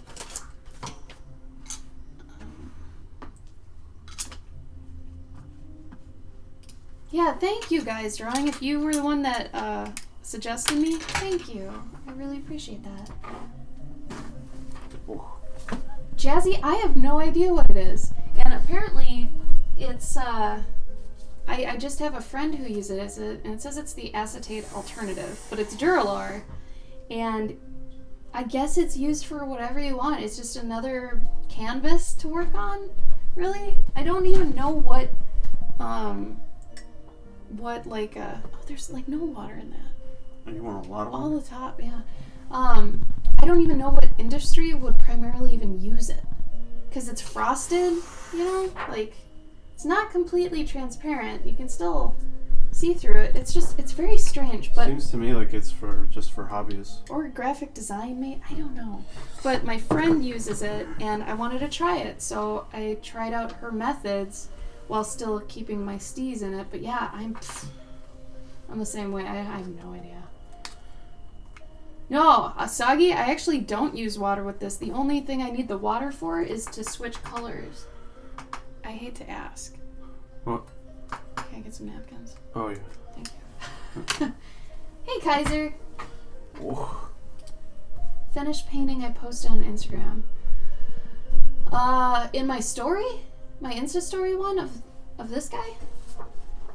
Was it him? My little squash spirit? One girl, thank you for the follow. I still have yet to post him. I really should. Because otherwise I think it's just been my Inktober's. But thank you, Kaiser. I'm so glad you like him. He's a cute little squash spirit. You can find him at farms in the squash patch. At the end of my stream will rate someone if no one I follow is online takes it. Oh, thank you, Mars. Yay, it's cozy. I'm so glad. Thank you, Cobalt. I like hearing that. I've heard it described as soft, warm, and cozy, and that makes me so stupid happy. I couldn't be more happy. Yeah, Lyra, I was at Gen Con. Yeah, like I said, we get around. So far this year, and I'll read through real quick, we went to Anime Milwaukee, Emerald City in Seattle, so ECCC, Awesome Con, we were there this year. That one's in Washington, D.C. We went to C2E2, that's in Chicago. Then we went to ASEN, also in Chicago. Heroes Con in North Carolina. SuperCon in Florida. Ow. Gen Con in Indianapolis. Ooh. Dragon Con in Atlanta. And most recently, New York Comic Con, which is a thing. Every time we get into that con, I have this giant sigh. I'm like, okay. I'm gonna start mentally prepping now, because it's surreal. The con itself, tabling at that convention is something completely different than any convention. I tell Gabe it's like the monster boss, the final boss for conventions. If you start cons, start small, move bigger, go from there, figure out what cons you should be at, because depending on what type of artist you are, you might not fit well at certain cons. Obviously I wouldn't fit well at a sci-fi con or something, right?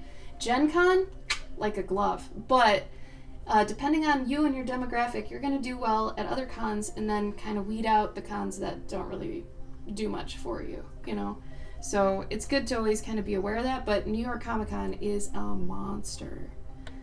Absolute monster. You're go, go, go the entire time. And it's almost a 12-hour day for 4 days. And it's New York, which is always an onslaught to the senses, so it's go, go, go all the time. Yeah, Jazzy, try it. Why not? I got the Duralar on Amazon, I think, for $25. I don't know actually how much that was. I bought it a year ago, and I'm finally saying I'm trying this now. Did you? I'll get you a link for it. Building plans. Whoa, that makes sense. That actually makes a lot of sense. And I was thinking it'd be more for that sort of thing, either graphic design, architecture, things like that. Actually, What's it called? Duralar? Duralar, yeah. Like Duralast? Oh, I had your pan last time. Like DURA-LAR. It's an acetate alternative. Can I have your pan again?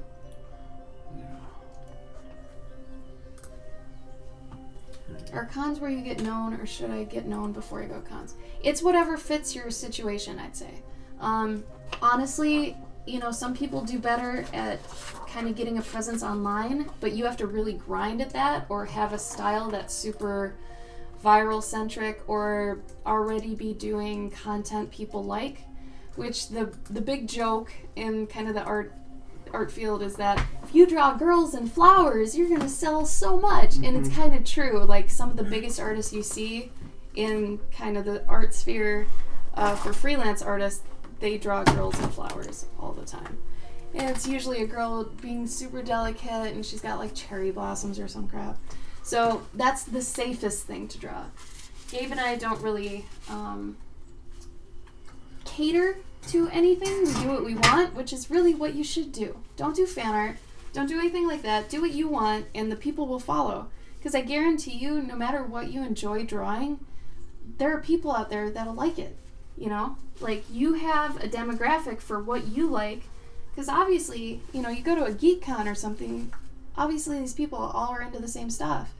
They could also be into your art. You just don't know. You have to find people. You have to find your audience.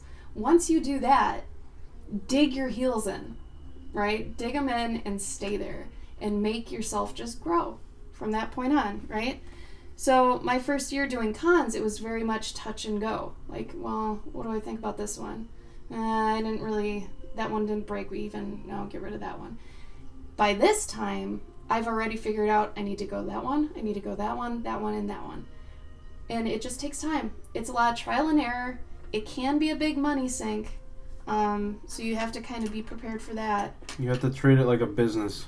It is a business. Every business does not, like, unless you're, just somehow you strike it the lottery, you're going to lose money the first few years. How long have I been drawing? All my life. I have never once thought I should be doing something else. It just, to me, was always obvious. I was in games, too. I was in the game industry and did game art for 10 years. And 3 years ago, I decided to quit, and now I do this. So... I just started drawing last year. No, you did. Shut up. I don't know if I've ever met anyone whose answer is like, well, when did you start drawing? Like last year. We do know a couple people like that. Not a lot. I think Lung was like that, or Progdor. Right, but Progdor was like that. But there's it's very rare. Oh, cool, Kobold. I love it. Wants to get a booth for German Comic Con next year. I'll see how it'll be going before I think about it. Serenity, I think you're getting close to the point you can. Yeah. Definitely. You've at least heard us talk about it a million times since you're one of our regulars. You know what to expect almost at this point. And we'll help you with if you have any questions, problems, whatever. We're here for you. I woke up a couple days ago and just decided to draw. Oh my god, I'm great at it. Like, whatever. Thanks, Ice Swallow. So just for anybody that's joining now, I'm trying a new way of painting recently. So I did this sketch originally on my normal paper that I do it on. It's usually like this tinted paper. And then I traced it onto this, and now I'm going to paint the back of it.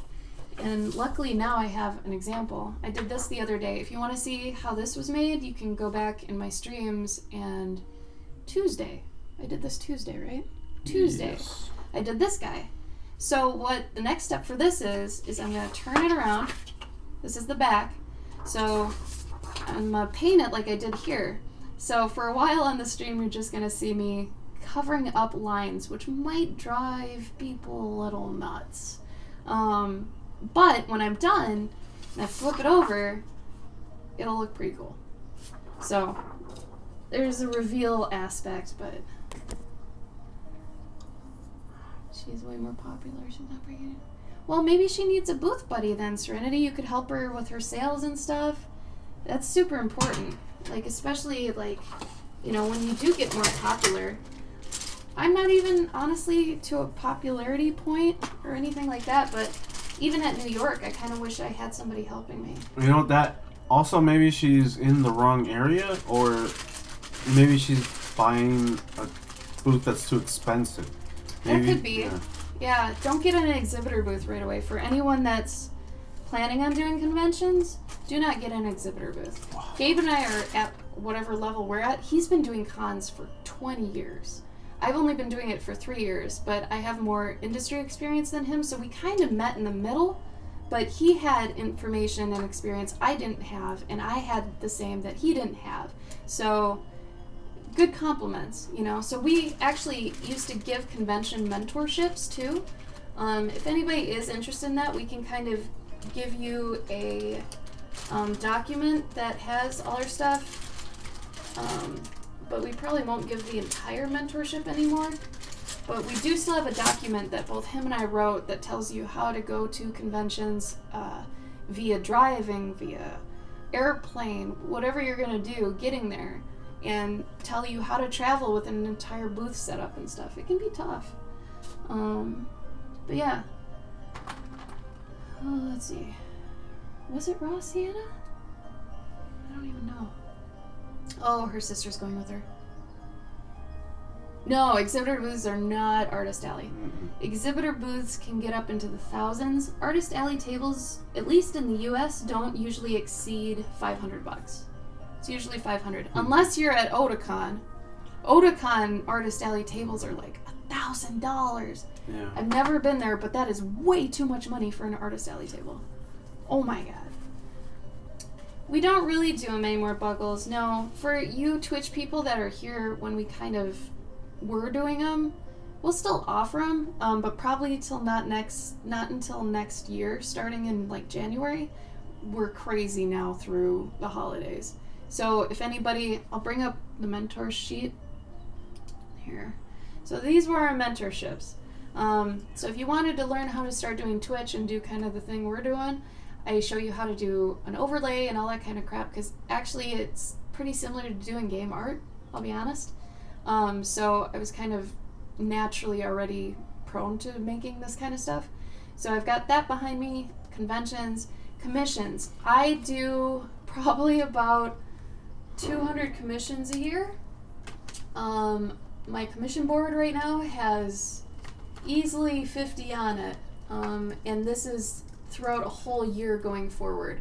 So if you're ever wondering about commissions and how do I start them, how do I manage them, when should I stop them, stuff like that, I'm your guy. I do basically that full time. For those that don't know, I actually I'll get to that one, yeah. This is what I do normally. If you want to click that link, you can see what I normally do as my job. I translate pets' personalities into D&D and RPG classes that suit them. So at conventions, I have this giant sign. If you go to my website, you'll see it. And I take pets' personalities into account, their hobbies, likes, dislikes, all that kind of stuff, and I distill it down into what class they'd be. Because usually owners are a little too close to their pets. They might think they're a bard one day and a rogue the next day. So when they get an outsider perspective like me, and especially somebody who's done it a million times, I can actually figure out what they'd be easy, right? And then I do a portrait based off that. So every day I'm basically doing that, and I used to do that on my stream all the time. I'll probably still go back to it because I need to. But right now I'm doing a relaxing thing, right? Relaxing. Plus I'm trying to get content for FairyCon to sell. But that's basically what I'm doing all the time. Anyway, then we have month-to-month ones. These last as long as you need them to. The products one is how to do like books, postcards, prints, all those sort of things. How do I make a book? What do I do? Where do I get it printed? How do I make a document with it? Like, this is my book for Pets and Armor. This is what I do, right? So it's to show people, that you can do commissions and stuff via a book. But if you just want to start making books, you can make them on your own. The number one thing I can tell you about books is you do not need a Kickstarter. You need about $200. That's it. Save up $200 and you can make a bunch of books. The gauntlet is for anyone that needs an ass kicking. All right? I'll be your guy and I'll kick your ass. So it means that we talk about what you need, right? Maybe you're kind of lazy with your art. Or maybe you need a lesson plan, right? You want to get to a certain point. We usually pick out a product that you should shoot for. Let's say a good starter one is like a 6-card postcard pack, right? You pick a theme, then we figure out a schedule for you to stay on that so that you can actually create this thing by this time and have a product. And that takes you through the entire process so you can actually feel what it's like to start it, kind of get angry at it, work through that, and get to the end of it, right? And then by the end of that product, you should have a good idea of how this usually goes. So those were the mentorships we were offering earlier this year when we weren't so busy. We'll probably be opening that up next year. If you want to be first in line for that, send me an email at the email that's at the bottom of the scroll there, and I will get back to you about it. But otherwise, it's just cloverkinart@gmail.com. Somebody stole a Cloverkin, so it's not me. Oh, you'll be scared of me. I have a reputation.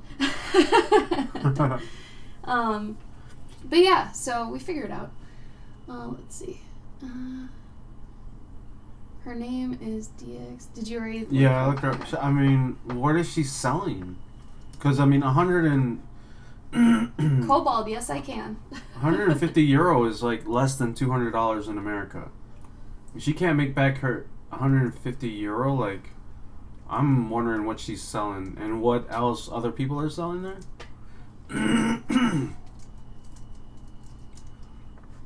Like, what kind of a con is it? Yeah, like, what kind of con is it? Like, what is she selling? Like, paint. Cobalt, yes I could. I actually have had people come up to me, and at New York, there's a lady that came up to me and said, I have 19 cats. Can you do this for my cats? I said, 19? Yeah, do you know all their personalities? She's like, yes, I do. And I was like, okay, then yes, we could. It's going to be expensive. She's like, do you give wholesale discounts? I was like, I mean, we'd figure it out. But usually the people that tease me with that never come back. I had a guy that asked me about 14 goats, too. I made sure, though, I asked this lady, I'm like, you ever been called on by the cops because you had too many cats? She's like, my neighbors never see them. I treat them very well. My house is very clean. I was like, all right. All right, lady. All right. Angela from The Office. I guess, basically. So that's funny. That's a thing. But yeah. I'd be your guy. You mean girl, right? Nah. Guy is in the generic sense. If you're getting hung up on me saying that, come on. Galbasaur leveled up his character class. It's true. His beard already matched the satyr look. He was already there. Now he's got the ears. So. Ebony, that would be my... I would run the gauntlet. Exactly. So Gabe also has mentorships. Not as many as me, but as you can see, the convention one there, the convention one actually is a culmination of both our experiences. So we give you a document that's got everything in it that you need to know about that, how to do conventions, stuff like that, from both our experiences. He's got the 20 years experience at cons. I've got at least 10 years experience in the corporate field, which has branding.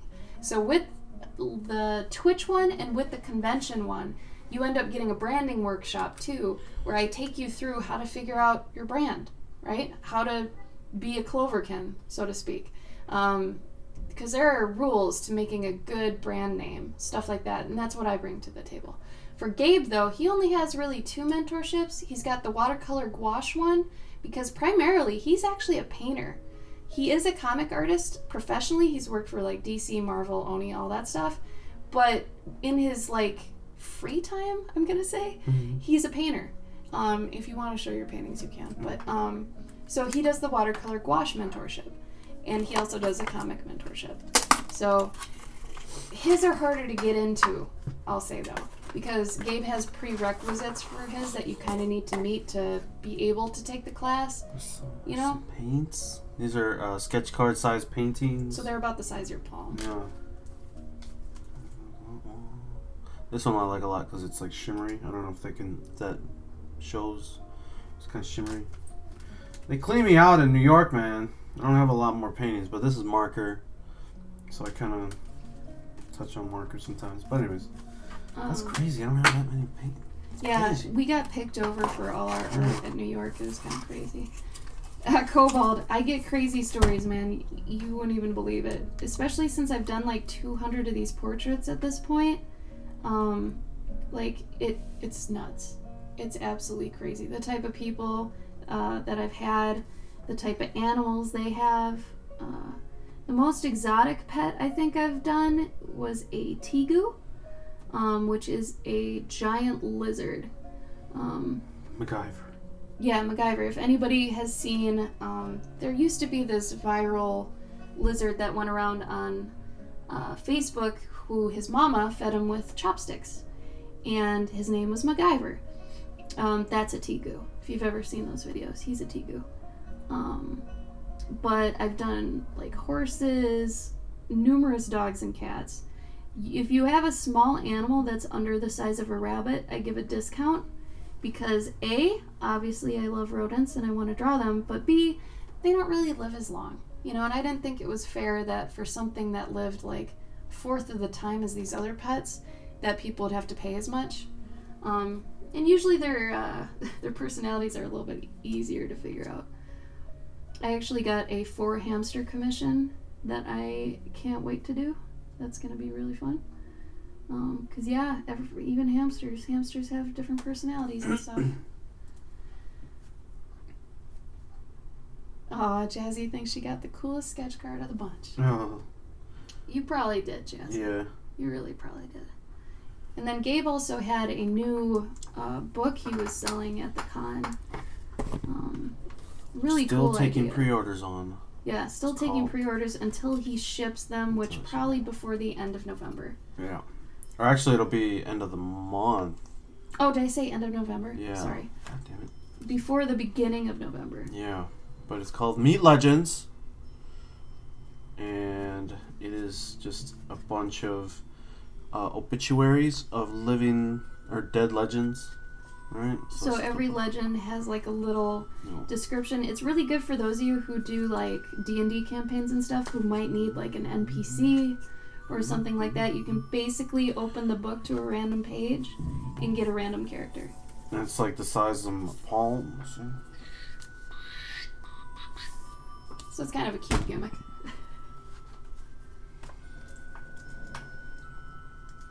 You can't have hedgies? Oh. Really? That's too bad. California, why are you a butt? You can have marijuana, but you can't have hedgehogs? Okay. Well, I called it Meat Legends because it's every character in there is an organic character. Unorganic, not inorganic. Yeah, and so organic. The idea was also, he has a ton of robots. Gabe is usually primarily sci-fi with his art, so he has a whole set similar to those, but of robots. So he was going to actually do like a companion book that is Meat Legends and Metal Legends. So then you've got the meat and metal. So that'll be coming up later. But And then after that will be a field guide for discovered lands. Discovered? How does that make sense? Discovered and lost lands. Lost lands that have been discovered. I don't know. I'll be taking a lot of the landscape paintings that I do. A lot of times I'll do landscape paintings with like people in them or kind of like you just showed, really. Yeah, or like just wizards like walking around in a landscape, and I'll write little backstories. Yeah, backstories, or like careful going through this place because you'll run into these monsters, stuff like that. Accidental immortality. Is that because you've seen The Green Mile, Ebony? Oh yeah, do you have any of your metal legends? The robots? Yeah, do you have those to show? I got some. I got this guy. Oh, where is he? Got that guy. Didn't you mark your thing with tape? I what? Yeah, but I've been moving around. Oh. I think a lot of them on my Patreon I do you get one of these cards. Well, they're not that crazy, but you'll get a card like that with So, just yeah. like random characters. So Speaking of that, a lot of them have been. Gabe and I both have Patreons too. If anybody wants to just give us money without getting anything, or if you do want something special. Otherwise, like if you subscribe at our dollar tier, you usually get like some insider crap. So it's up to you and your situation, man. You can also save up for my pet and armor portraits that way too. Let's say you don't have $300. I get it. But that's what my Patreon's for. If you want to do like $5 a month for however long until you can afford one, you can do that. But yeah, they're under the same names as our normal stuff. So mine's under Cloverkin and Gabe's is under Galvasaur. Rediscovered lands. There you go. It'll basically be more of like like I said, like a field guide, and I'm mostly making it for people who like I'm starting to make a lot of these for people who play D&D and like maybe they're like their brains are just having brain farts and they're like, man, I need a new land. And then they just read it and they're like, all right, I could build off of this. Brittany, I meant more like a dollar tier. For us. It's just like supporting us if you like our art but you don't want to buy anything exactly. For you it's a whole different story. I get that. You guys should check out Brittany's Patreon as well. She's a very skilled artist, very, very skilled. But yeah, I just thought I'd throw that out there because sometimes people don't necessarily want more books, more print, stuff like that, but they do like an artist and they'd like to support them. I think that's really what the dollar tier of Patreon is for. So. Yeah, because think about like 200 people. You get 200 people giving you $1. That's $200, man. It's $200 a month. That pays like for a ton of art supplies. Yeah, or like my phone bill, plus some coffees. You buy us apples. Yeah. Even though apples are difficult to eat.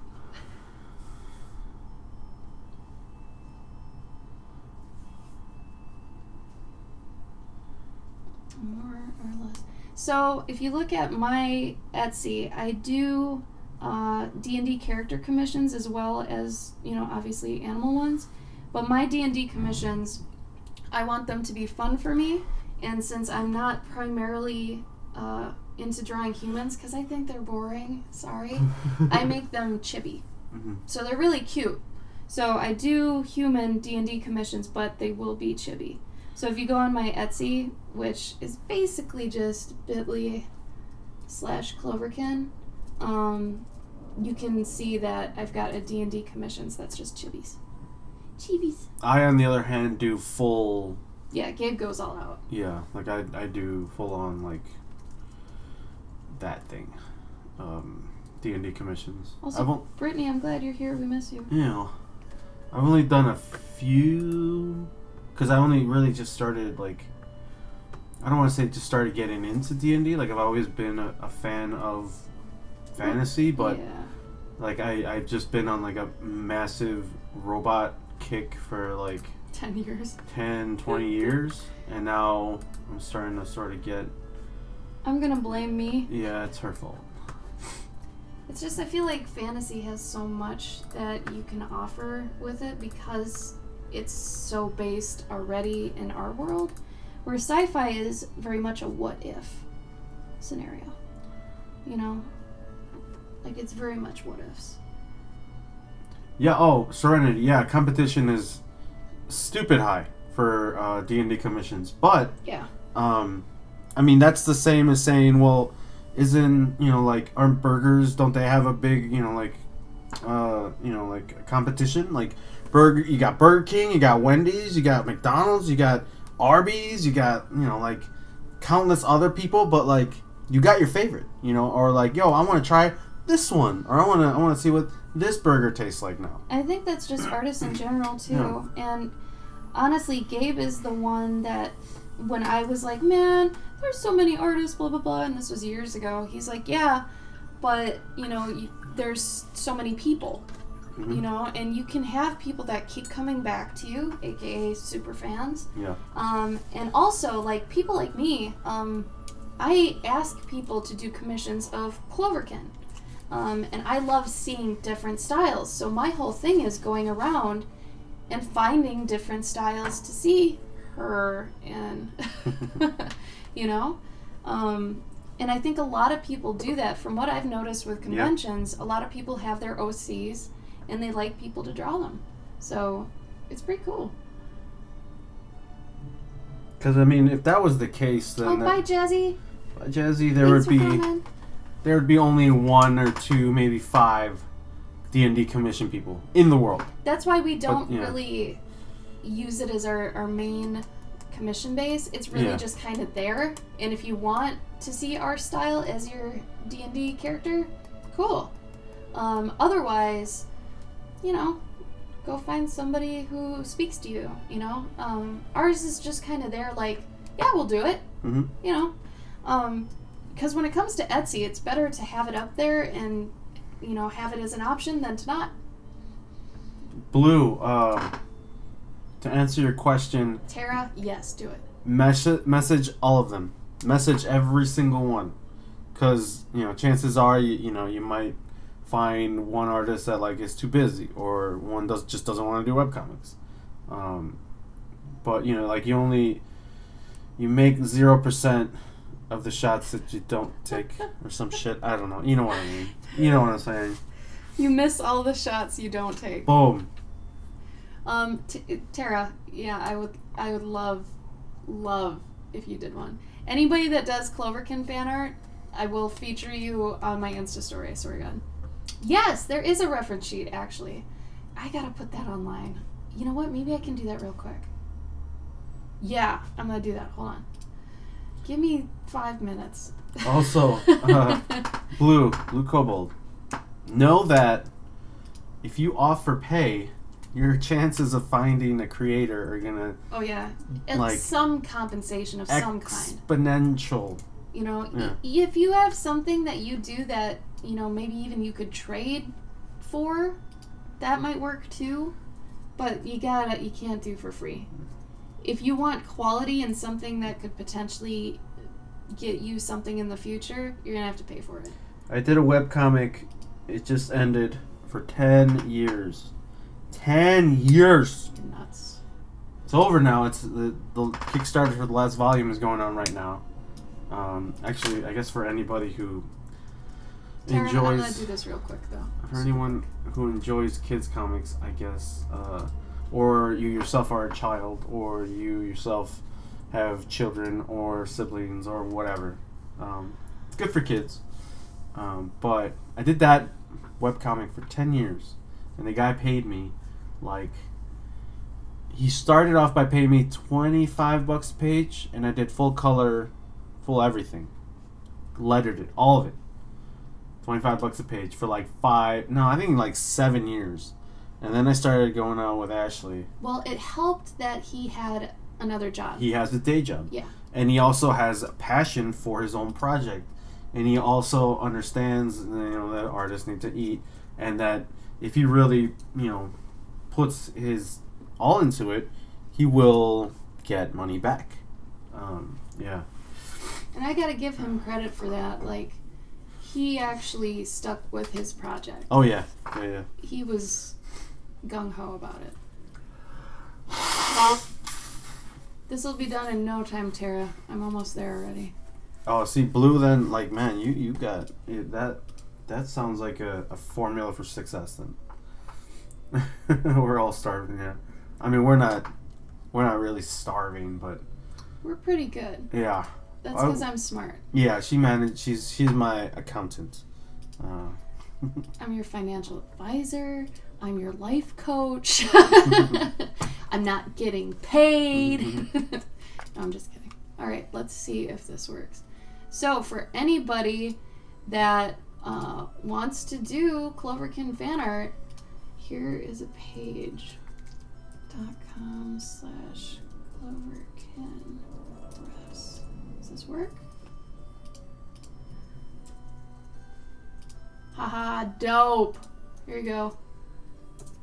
I just made a new page and threw those on there, so hopefully that works. Let me know if that works. Yeah, they're public. Okay, good.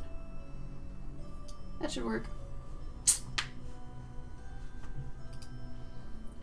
So basically, you can choose between the flower crown I'm wearing now, which is pink flowers, or you can do clovers.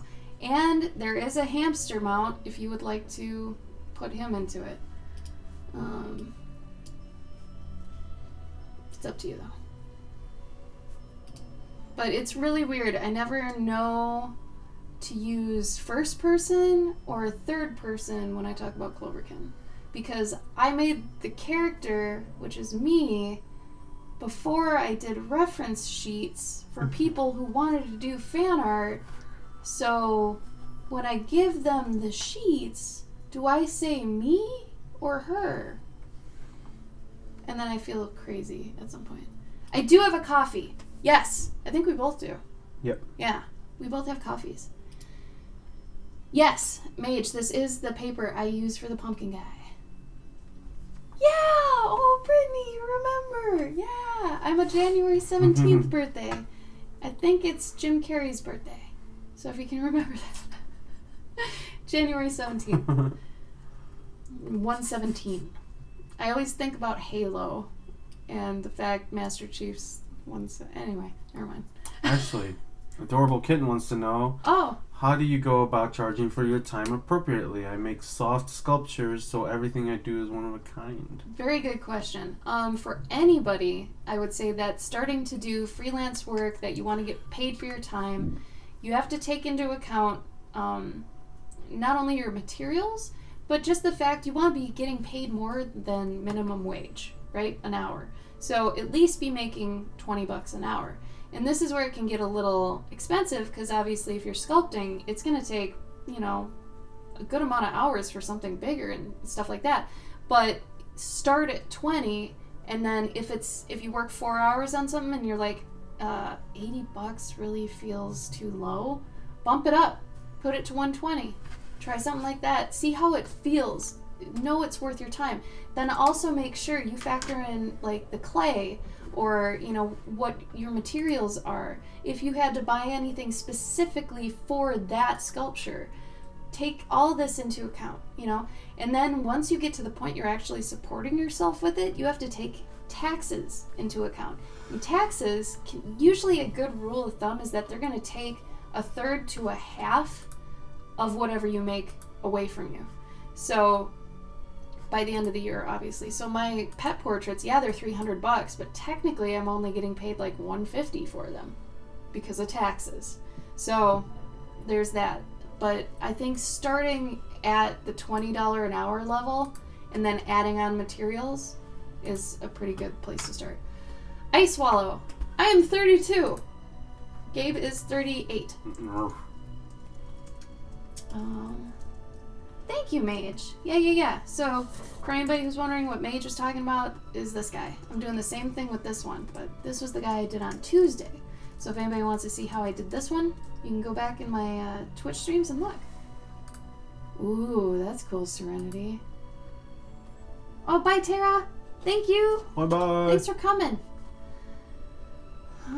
Should I make the mouse super light?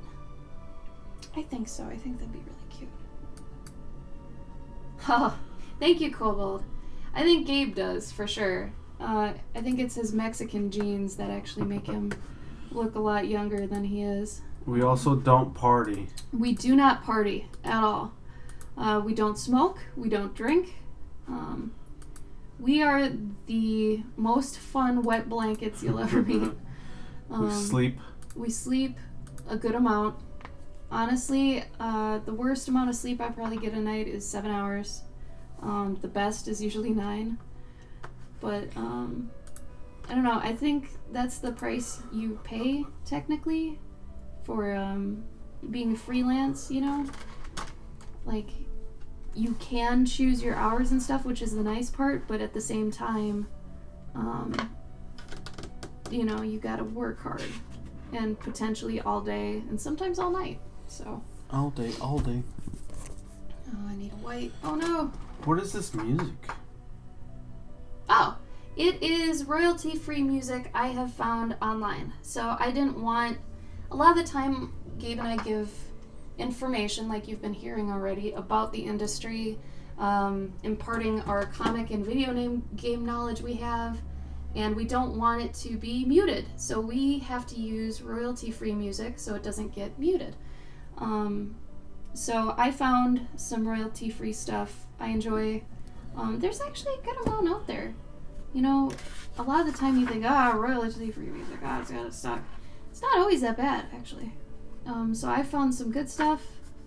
I think this is Adrian von Ziegler. Sounds like such a silly made-up name, but...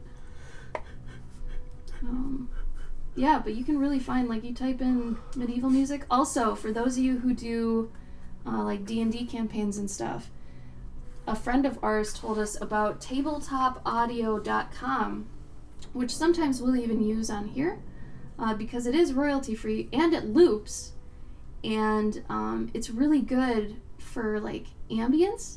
If you are, let's say, in a campaign and you're at a tavern, they have a specific sound set for a tavern. So definitely check it out if that's up your alley and you do those kind of things a lot. It can be pretty cool. Alright, this is my first try doing gradients with this. So we'll see how this goes. Thank you everyone for saying we look younger than we are. We do take good care of ourselves. We're also vegetarians. I will attest a lot of maybe my good, like, healthy parts to that. Gabe's been, like, a vegetarian for 15 years. Just about. Yeah, so that might be a big part of it, actually. Sometimes we forget about that. Oh, that's cute, Kobold. You're so welcome, Chaos.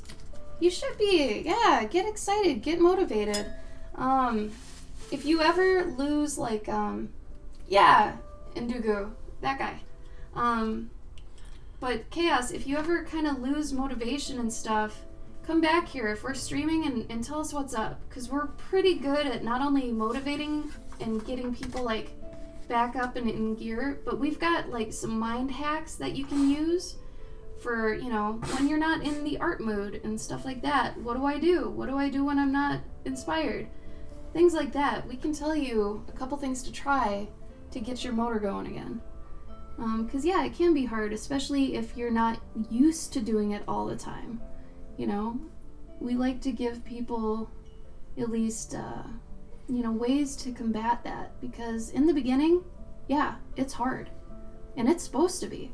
It's a way to weed out the people that really don't want it as much as other people. If it were easy, everyone were to do it, right? Like that whole thing. But yeah, absolutely, we're here for you. I mean, we're not streaming for us, really. We actually started streaming because we figured, well, we can impart some knowledge while we're actually working, because we're going to be working anyway, why not stream it, right? So that's why we're here. We've been doing it probably about 1.5 years now. So if you have any questions or anything like that, feel free.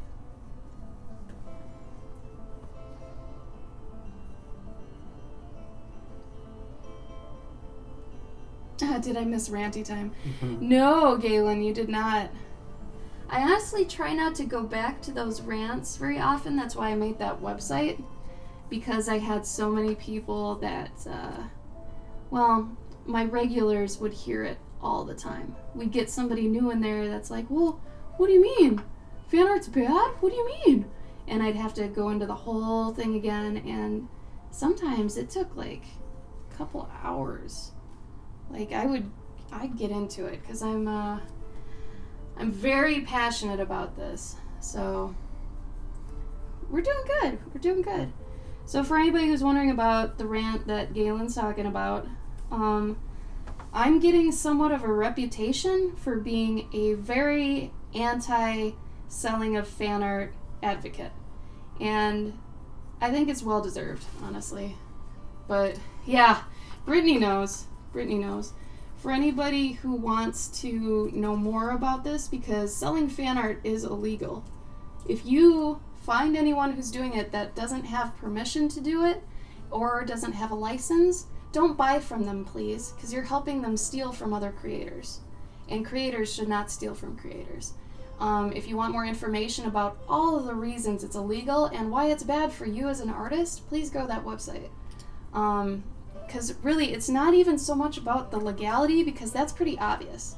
Everybody basically knows they're stealing.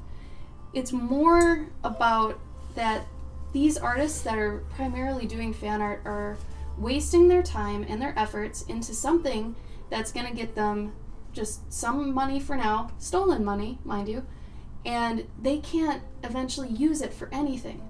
The fan art, you can't make a book out of it. That's uber illegal. That'll get shut down immediately. But they're just wasting their time. They should be building their IP. They should be exploring things, doing art that makes them happy, things that are a part of themselves. I'll go up to someone that's selling fan art and I don't know anything about them. I'll look at all the fan art they've done, and even though I could maybe discern some things about what they're into, I don't know anything about them. I don't know if they, prefer painting over something else, or, what their favorite content is to draw. Like, you can figure out a lot about me from this, right? Can't do that with fan artists. But it just bothers me more that they're stealing and they don't care. Especially the ones that, like, you call out and you're like, hey, you're stealing. They're like, eh. Alright. So yeah, usually I would get on a rant about that for a long time. But luckily I took time to actually make it into a website. So now I don't have to show my mean side. Because it's pretty bad. But yeah, Galen, if there's anything you do want to talk about specifically with that, though, I'd be happy to open it up. It's just, I don't want to go into the whole thing, but if there's like a specific area of it, absolutely. Like, a lot of the time people will be like, there's two main things. One, they're like, well, I really love the property. My answer to that is why you're stealing from it. If you love it, you want to steal from it. So if you love it, you'll do the fan art for free. The minute you want money for it, it turns into something deeper, darker, literally more sinister, And you're taking things. So the funny thing about doing cons and stuff is you could be sitting across from Mike Mignola, the guy that made Hellboy, right? You could be literally sitting across from him, and the person next to you could be selling illegal prints of Hellboy. And they're literally in front of him, taking money from him. It's so messed up. So don't buy fan art from people unless they say, oh, I have worked on the property, or yes, it's licensed. Oh yeah, Galen, I'm not only against it, I'm trying to fix it, which is the most futile fight ever. So if anybody else is as adamant about it as I am, please share the website. It is a Tumblr, so you can reblog any of those posts. And spread the news, because really, it's getting to a fever pitch where people like me and Gabe are fed up and angry, and the people who are selling fan art are getting out of hand. Their booths sometimes are like 20 feet high, and it's full of just like fan art. It's nothing of there is theirs, And what's really sad is the ones that are really good. That means they're just totally wasting their time completely. Like, they could be making stories, comics, anything, illustrations they could be selling, all that kind of stuff. It's really bad. And it's getting worse, is the worst part of it. Parts of it are getting worse, but other parts are starting to crumble, but not enough publicly. Because a lot of the conventions do tell you cannot sell unlicensed material. You cannot sell unlicensed material. And they'll tell people that over and over again. People will still sell it. So it sucks, because they're not supposed to, and they can't crack down on it exactly in a good way because then people will be stranded. So like a dream of mine is if New York Comic-Con had people going around doing cease and desist, that'd be nice, but it's also really sad because then those people would not have a way to make money. They'd probably be stranded there without a way to get home because they need the money, so they were depending on their fan art. It's like drugs. But I hope someday they make people prove things, you know?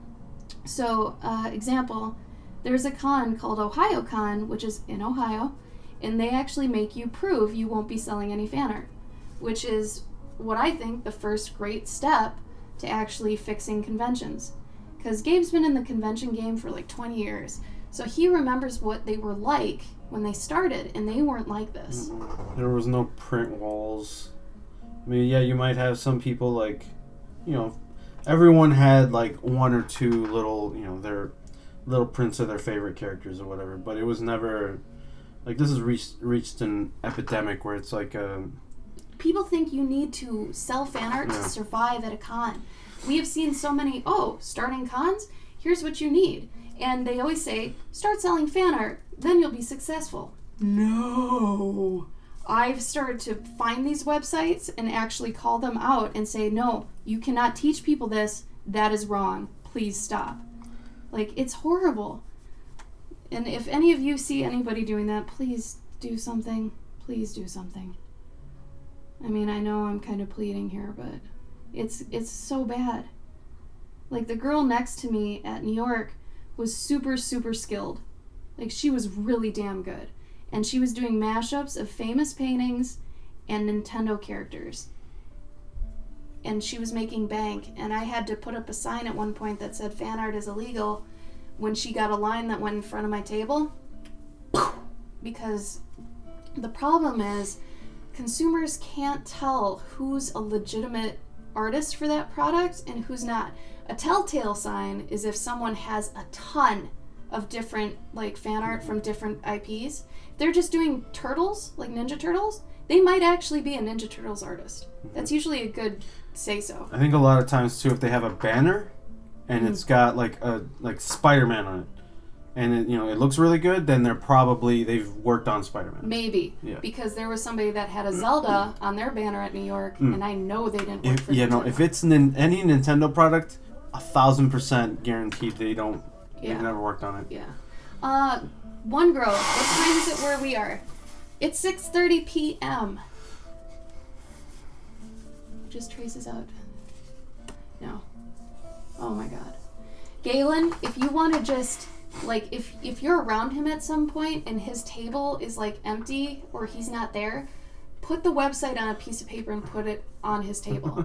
And say creators shouldn't steal from creators, or he's selling fan art's illegal.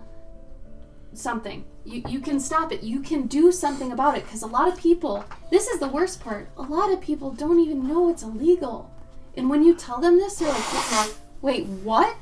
Like, there's a girl at Emerald, very sweet, very skilled, came up to me, gave me an original that she made, like an original meaning like she hand drew it, but it was fan art, and I said, I'm gonna tell you something.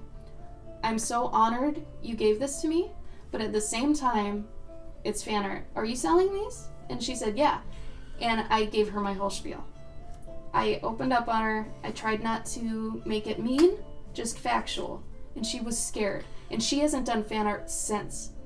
It's just some people don't know. And so when I go into this, like at conventions, we get approached a lot from people who are like, do you do trades? Because other artists like to do trades with you because we don't want to spend the money we just made. But we will do a trade with someone else, like my art for your art. And I'm always up for that unless it's fan art. So if I get somebody that comes up to me and they're like, do you do trades? I'm like, only for original art. I don't support fan art. And sometimes they'll be like, why? Doors opened. I walk through. I tell them the whole thing. Like, you know, it's illegal, this, that, or the other thing. The really tragic, bad part is when you tell someone this, and then the next thing they do, if they say, oh well, or I don't care, I'm going to keep doing it, that's bad.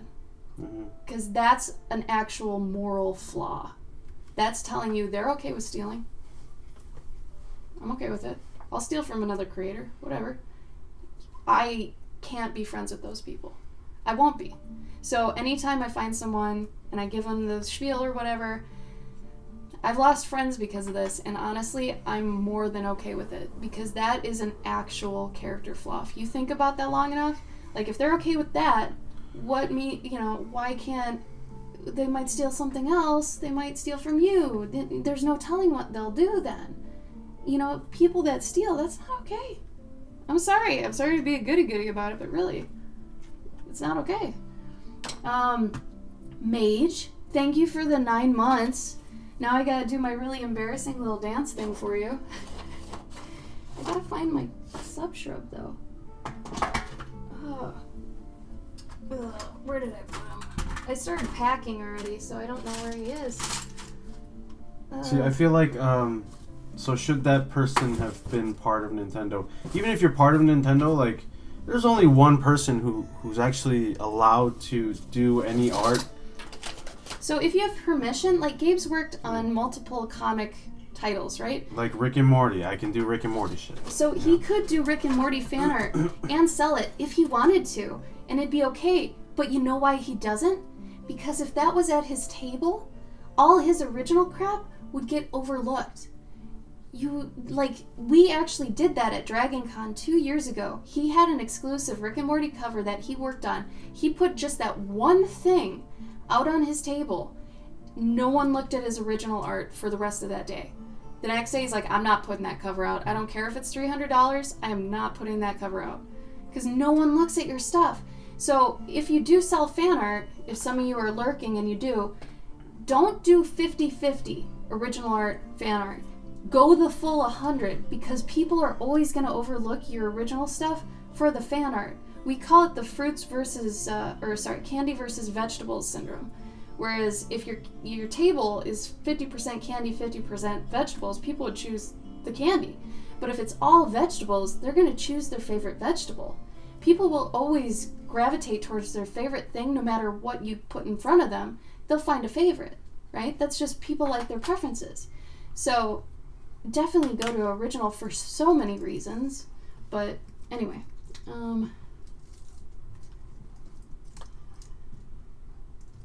No, stand up, Galen. Stand up. Exactly, Bunny. Totally. Yeah. But it's like literally like there's only one person working on Zelda. Like there's one motherfucker working on Zelda. That's it. But he's in Japan. Yeah, that's it. There's only if the dude does not look Japanese. It's not him. Yeah. If it's some little girl that's 20, like the chick next to me, who is like, insult to injury, she was like way prettier than me by like a million. And I was like, She was a hair away from being dressed like an elf, and I was like, oh my god, I'm gonna rage. Thank you, Serenity and Galen. Mage, I can't find the sub-shrub. Uh-oh. I can't. Can I do something else instead? Can I give you the Hello Fortune? Do you have something you want to ask Hello Fortune? We can do this. But yeah, Gabe and I are actively part of a movement, and yes, there's more than just us, that have started to be against fan art openly. And just the selling of fan art, because honestly, fan art when it's made out of love for free is beautiful. It shows people's actual support of a title. So example, Hilda. For those of you who have seen Hilda come out on Netflix, the outpouring of fan art when that hit was phenomenal, because it let people know, especially the higher ups that made it, this has a future. This is good. People love this. That's where it's a great thing. When it's a bad thing is when you start selling those, then you're stealing from Hilda. Does that make sense? Totally different intentions. One's for money, one's out of love. It comes down to being that simple.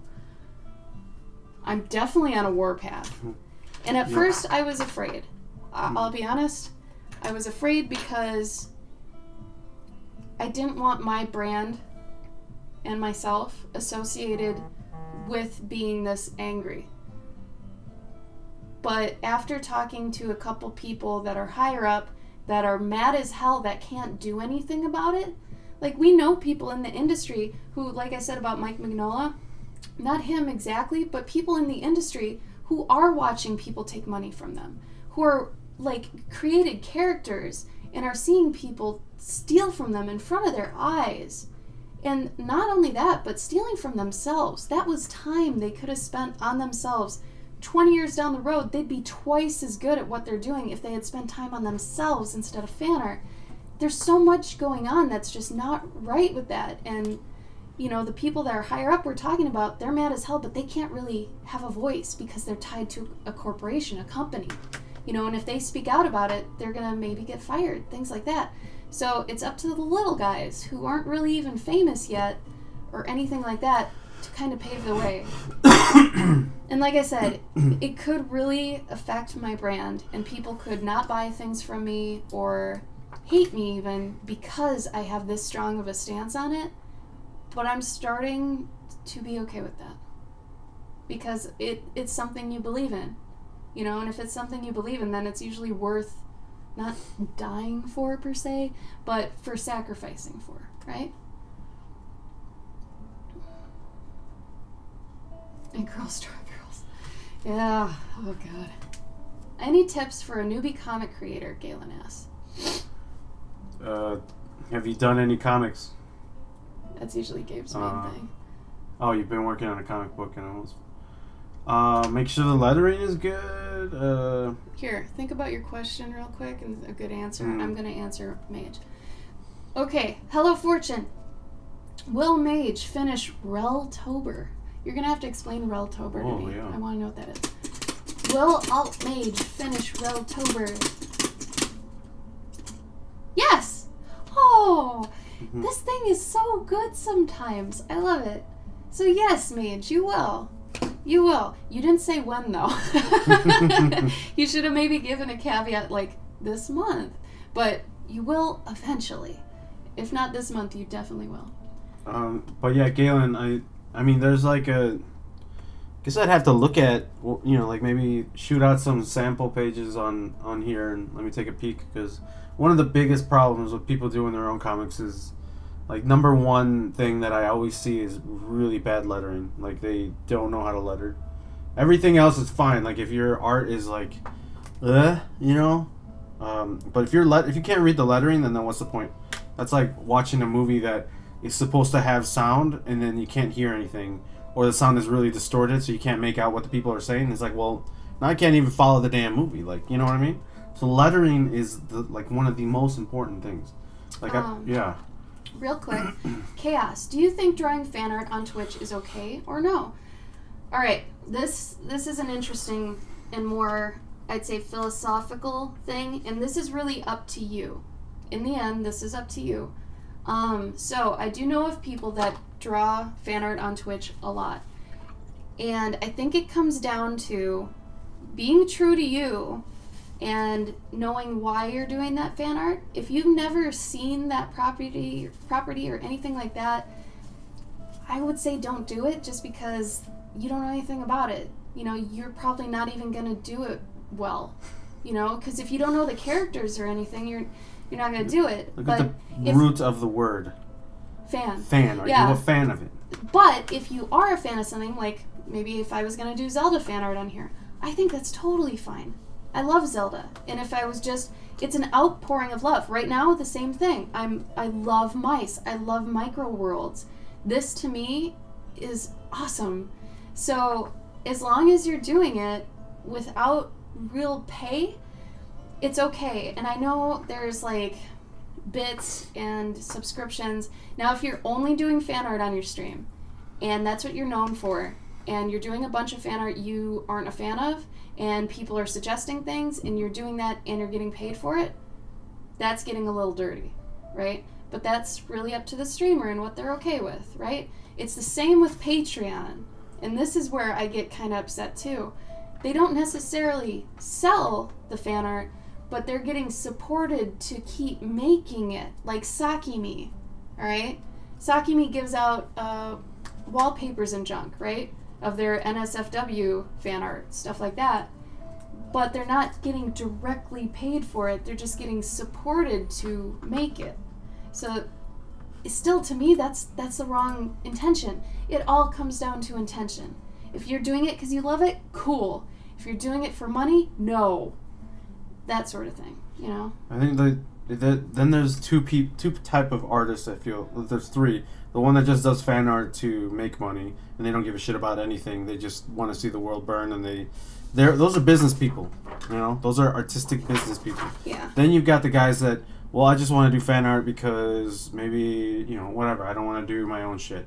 And maybe they're not thinking far enough ahead into the future where it's like... They're usually not. When I'm 60 and my hands hurt and I can't draw fan art much, what am I going to be doing? I'm going to be working at Walmart. You know, not that there's anything wrong with working at Walmart, but they're going to be the door greeter. And that's what they're going to be doing with the rest of their life. But if you had spent that time making an IP... Instead of drawing fan art, you'd have royalties to sit on. Stuff like that. You made yourself a foundation and a house. Now, Eliza, I'm going to disagree with you here. You say some artists need to walk the path from copying stuff to find their original style. Okay, two things. You don't have one style. You have way more than that. So finding your original style is kind of bullshit. And I'll tell you why. Style is what you choose to include and omit from drawing things a million times. So like figuring out a style with humans and anatomy. You draw them a bunch, figure out, I don't like that muscle. I'm gonna make it look different so I like it. Think of Cheeks Galloway. If anybody knows Cheeks, his style, it's completely because he wanted those things to look that way, right? He wanted that style. I want this more chunky, I want this less defined. That's a style. Drawing fan art to find a style is one of the worst things you can do because it's diluted. You're looking at something someone else has already interpreted, okay? This is why you draw from life and not necessarily from other people's styles. Because think about it this way. Me looking at a mouse, right? I'm drawing that mouse how it is. Me looking at another person's drawing of a mouse, I'm drawing a reinterpretation of their interpretation of a mouse. So there are things their mouse has that isn't there, where that might be on the regular mouse that I may like. So that's why it's good to go from the source instead of a watered down version of someone else's. Okay? I'll admit, I drew Garfield a lot when I was like 10. Okay?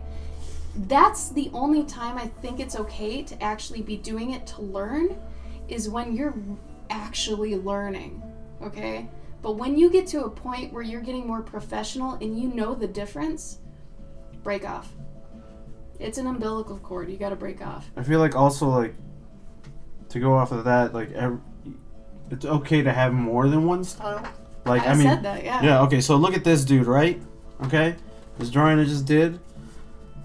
I mean, is that the same shit? Exactly. Like, is that the same style? No, I'm using it for different things, you know? And my digital style looks nothing like my traditional. Nothing. And then my marker style, totally different from this style. No, it's completely different. And embrace that.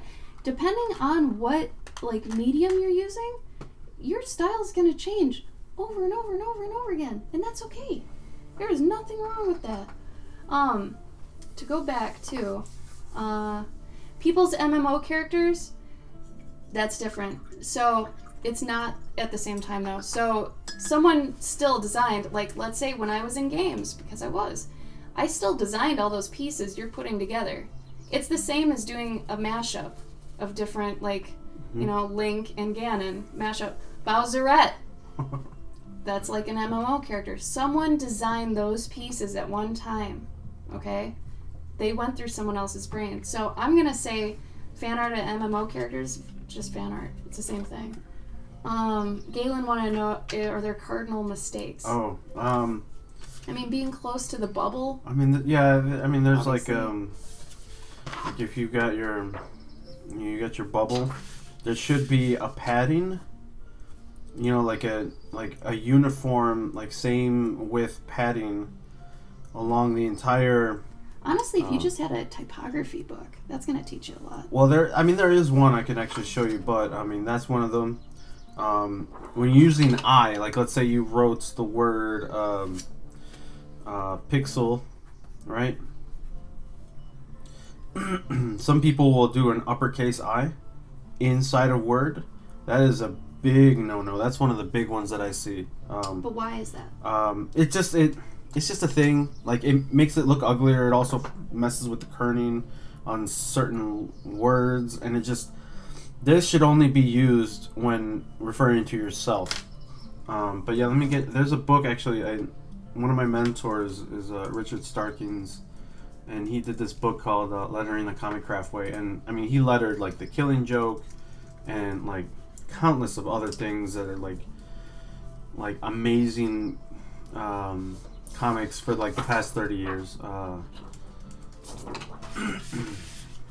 Sorry guys, I keep flipping over and checking. I don't want you to reveal it yet. Hold on. But this book is like a Bible. A Bible. Like, if you want to do good lettering, just get that book.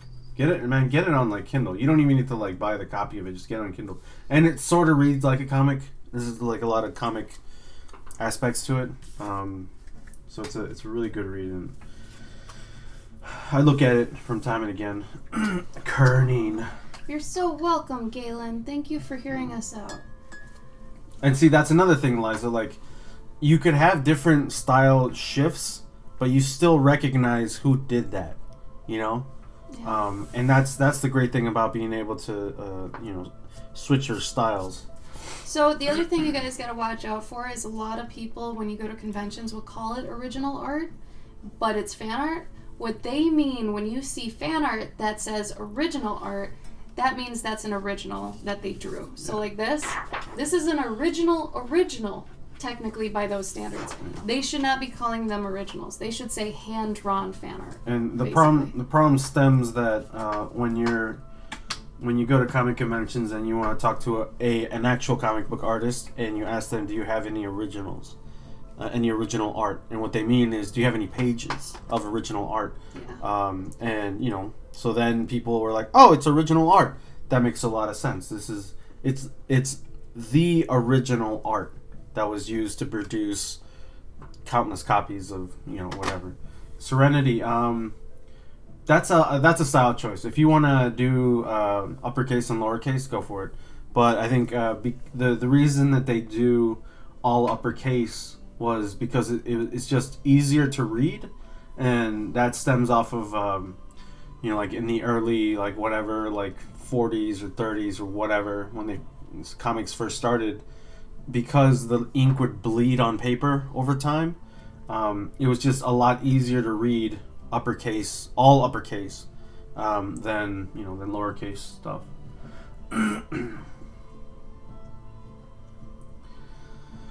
And that's good, Buggles. The fact that she gives it away for free is really nice. Hopefully, though, all the things she's working on, she actually likes. And that's when it shifts from being like stealing from other creators, to stealing from yourself. Because if she's doing other fan art all the time, then it's not her. She's not working on her. She still can't make a book out of that.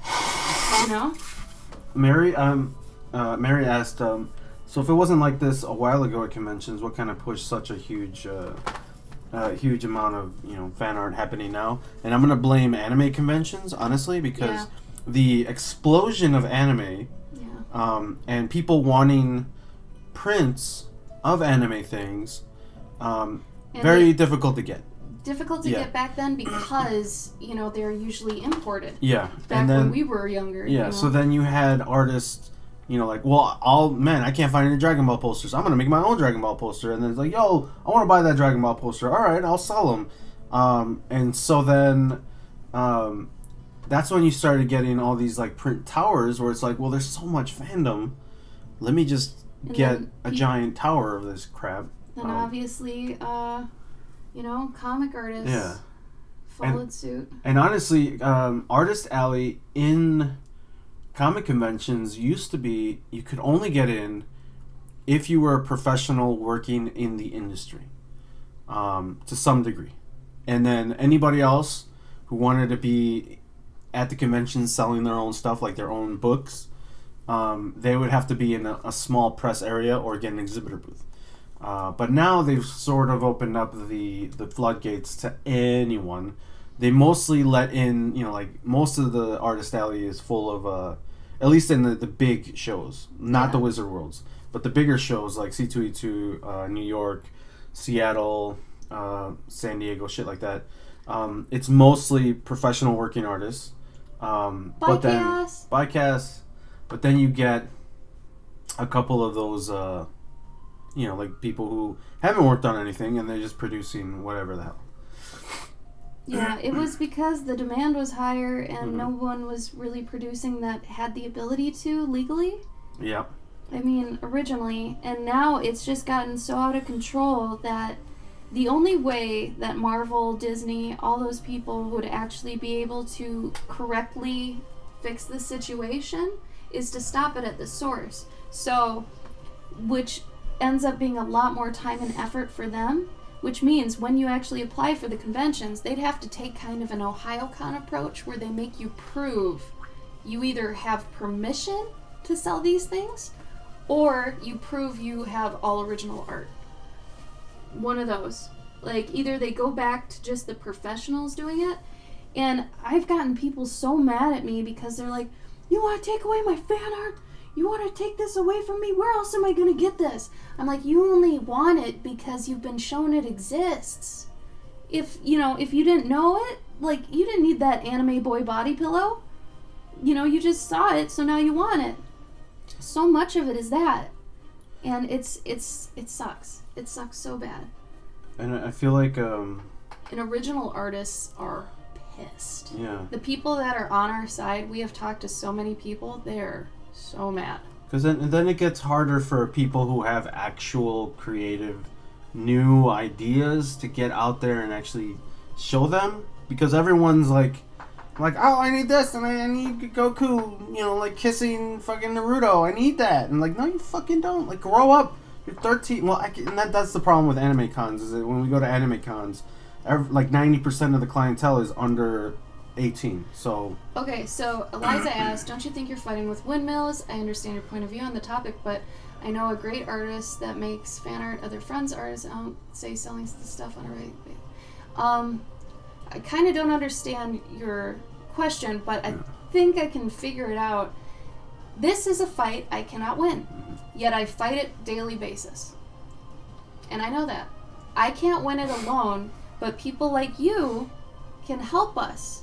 Don't buy fan art from people. Let them know why you're not buying it. Tell them, well, because you don't have the license to do this, I don't want you stealing from that party, You have to say and tell them and let them know.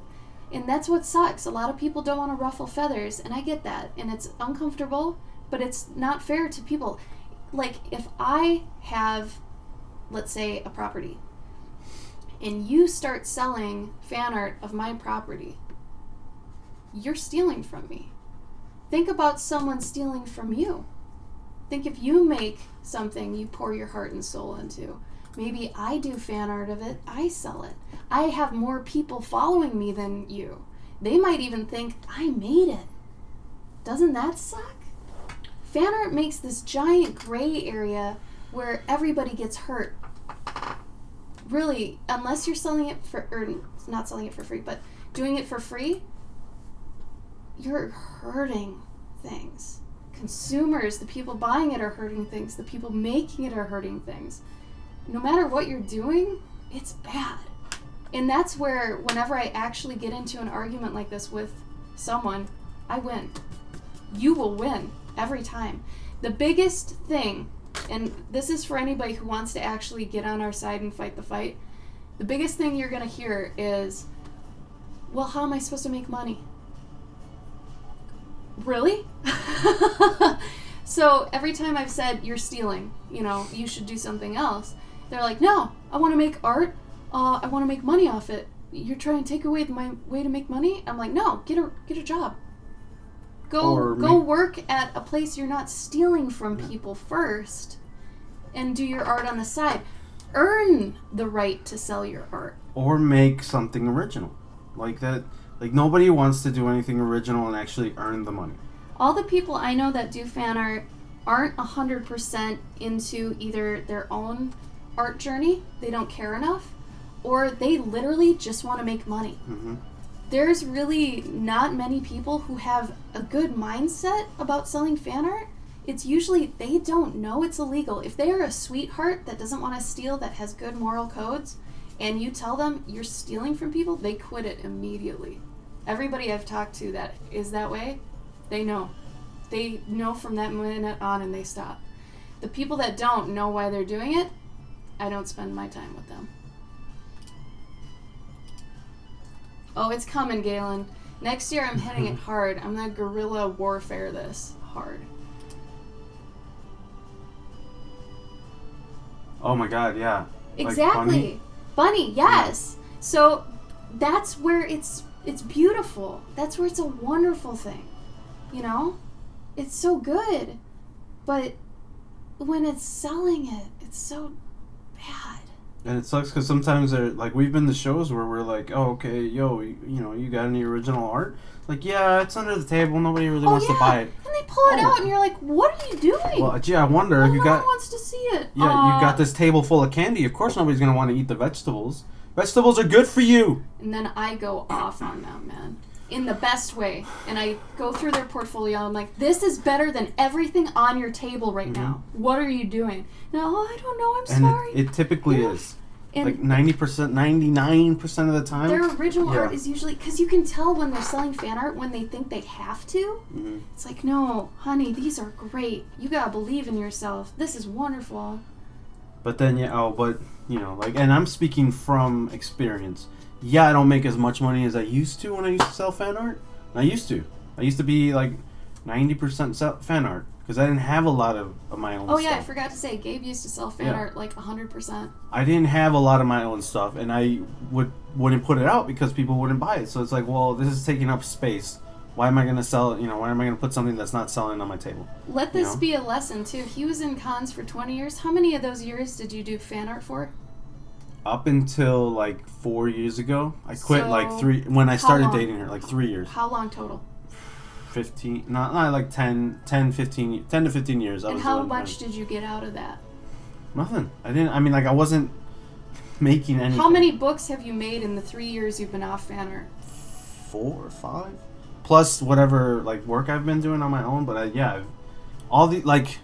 got Meat Legends, I've got fucking, I've got an art book.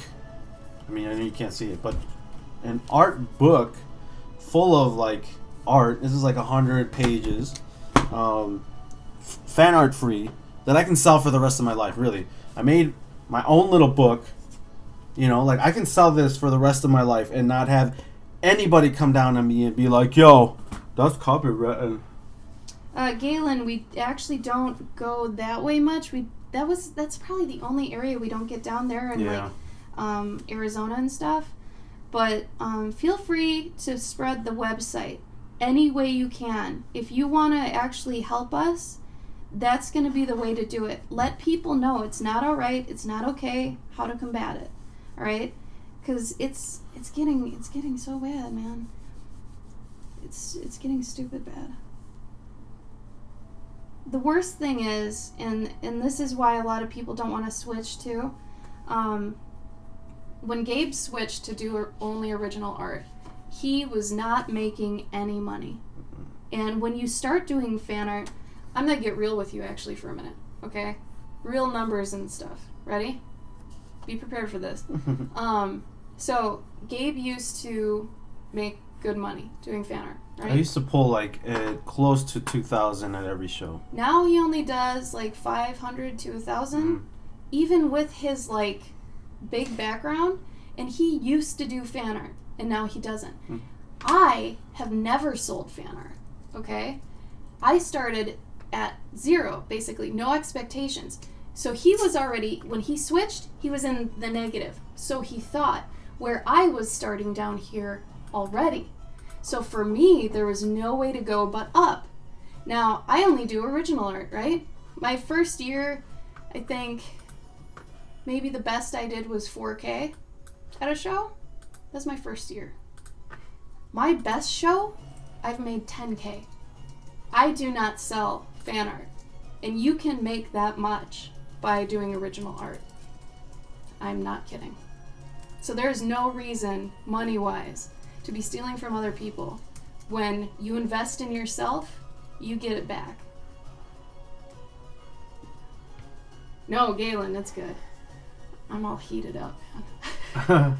Yeah, man, that sucks when you have a character and that we actually it sucks, but we figured out that like the people who go around like and all they do is buy fan art and they stop at tables with fan art or they point at something. Like I have a banner. If any of you come to my show, to my streams, there's a banner behind me and it's got a pug and a mech. Every time somebody stops at my table and they see my banner and they're like, "Oh hey, Rick and Morty," immediately I'm like, "All right, this guy's a fucking idiot." And I'm sorry for the language, but immediately I shut down and I'm like, "All right, get out of here, right?" Because we just saw this episode. I mean, you know, like we've been watching. We didn't know what he was talking about. Yeah, at first. no, and because people kept saying that for the past like 2 years, people have been saying that to me, and I'm like, "What the fuck are they talking about?" And we watched the episode, and there's like it's like the second episode, and there's like a little their dog just turns dogs in yeah. like exosuits. Doesn't even look like mine. It's just a dog in an exosuit, and they're like, "Oh hey, is that from Rick and Morty?" No man, come on, dude. So That's Gabe's button. yeah. Gabe's button is actually, to go more generic, Gabe hates it when people say, "Oh, I don't recognize this. What's this from?" And then I'm like, "It's from my brain." Gabe hates it. Yeah. Oh yeah, no, Eliza, like me and Bobo, we love the tiny books. Tiny books are our thing. I don't want to be lugging around giant books. I love Crazy. tiny books too. Yeah. For sure. Tiny books are adorable and wonderful. I don't know. I feel like we sell to a more sophisticated crowd. I think that's what it boils down to. We sell to smart people. I don't want to say that though because I don't always. Like some of my stuff doesn't, and I'm not saying I sell to just smart people. I don't think you should say that.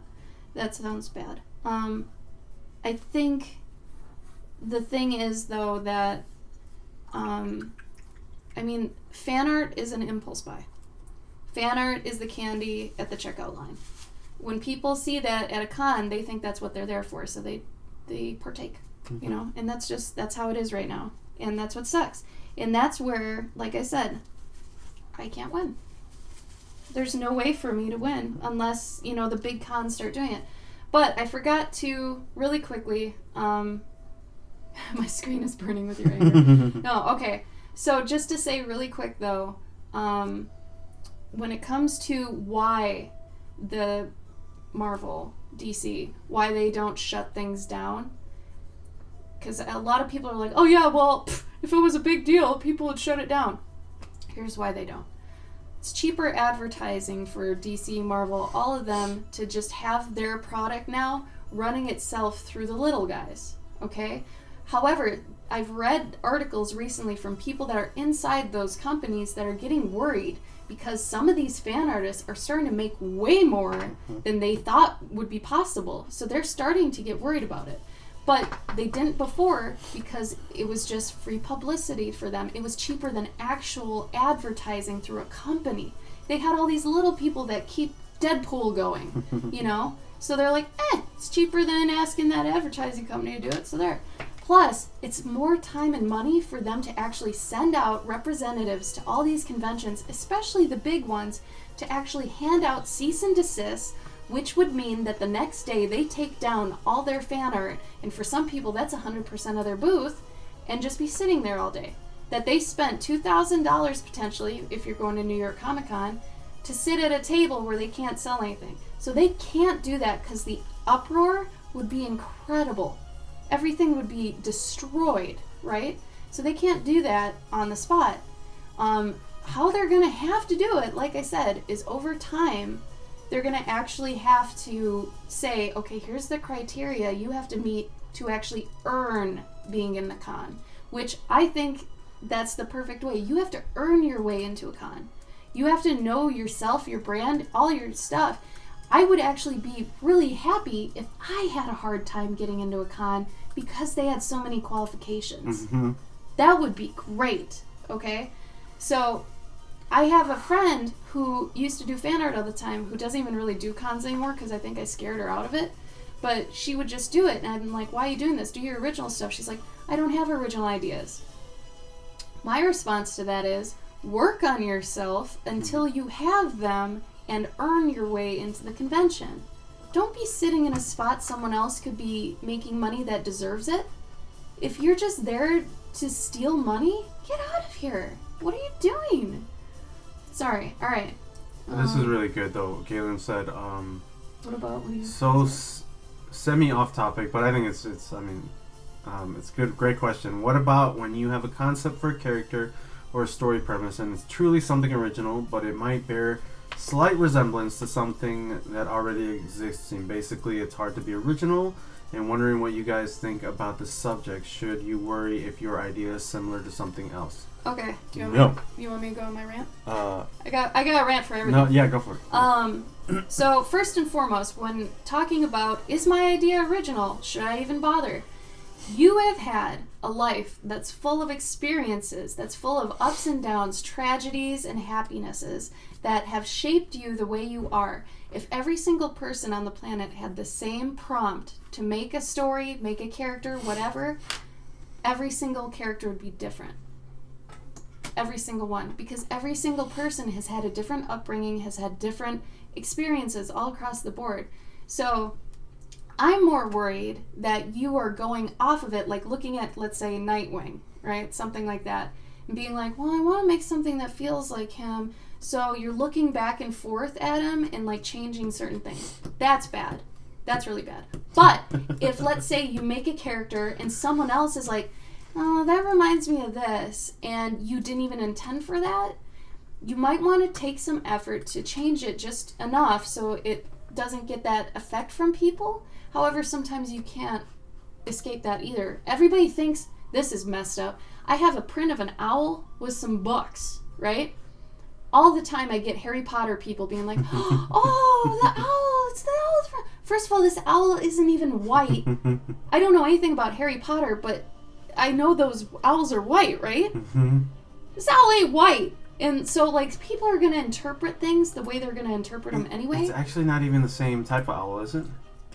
I don't think it's so. It's the one owl that's just white eyes and yeah, and it's yellow eyes and white. Yeah. Yeah. Anyway, you're digressing. But there's always going to be things that are similar to other things. You can't avoid that. My story about my witch bear, Hazel, people keep saying Paddington, Pooh Bear from Winnie the Pooh. I keep getting all these things, but you know what? It's not.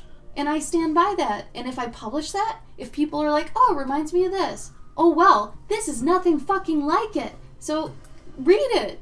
It's not like it at all. And once people would know that, once they start actually diving into it, because you're going to have, think about this. Think about music, okay? Music industry.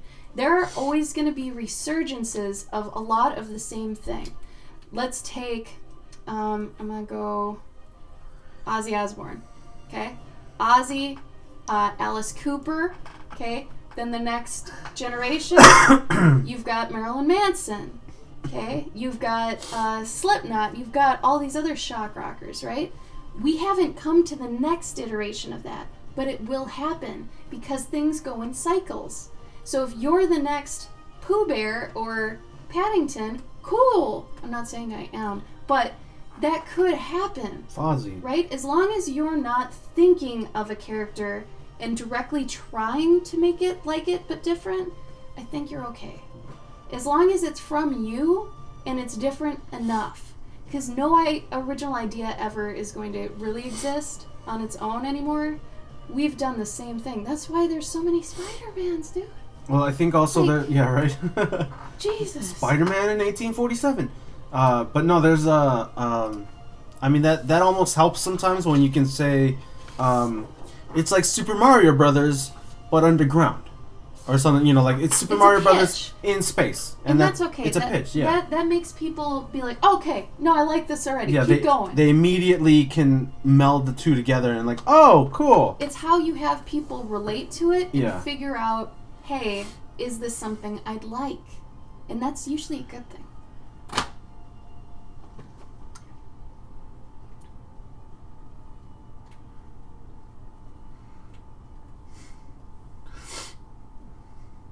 No, I think that's a generic enough concept. Mm-hmm. Now, the hard thing for you, though, Galen, is going to be making it different enough and making it you enough, okay, to make it stand out from everything else. And I didn't, think about Sandman right away. I've read all of Sandman, but I didn't, even from your little thing there, before you even mentioned Sandman, I didn't think about it. Because, honestly, that's not really a premise of Sandman so much, especially since you've already got it as a girl. Mm-hmm. That's gonna help. Already you're setting it apart, so I think you're okay. I think just go, because once you get to the point where it's a thing. Right now you've got a concept, okay? It's still a baby, right? And if you have written some of the comic, keep going, finish it, and then you're gonna have to get feedback, okay? That may hurt. If some people are like, dude, this is way too close to this property, you gotta pull up. Then be like, okay. And then change some part of it. This is the hard part of creating no one wants to do. And no one wants to hear that their baby's gonna get torn apart. But you know what? It's gonna be built extra strong once you tear it up. That's the whole point of getting critique and making sure it's strong. You're testing it. You're testing its foundation. You're testing all of the things you've built. People are going around shaking, the beams and stuff, being like, this is solid, this is good, this is too close to this thing. That's what it is. So be proud, especially if you've already done something, that you have something made to be tested. A lot of people don't even get that far. That's why we did Journey June. For anybody that doesn't know what Journey June is, Gabe and I started our own monthly challenge that's based on the hero's journey, and it's more for artists who haven't ever done a story before. We want you to get used to doing a story, seeing how it feels, and making sure you even want to do stories. Because a lot of artists will be like, oh, I have so many stories, I have so many characters, I have so many plots. Do you? What are they? Where can you show me them? Oh, I don't have any done, blah, blah, blah. Then you don't have any. Okay? Stuff like that. We want you to have that behind you so you can be like, oh, I did Journey June 4 years in a row. So I've got at least 4 stories.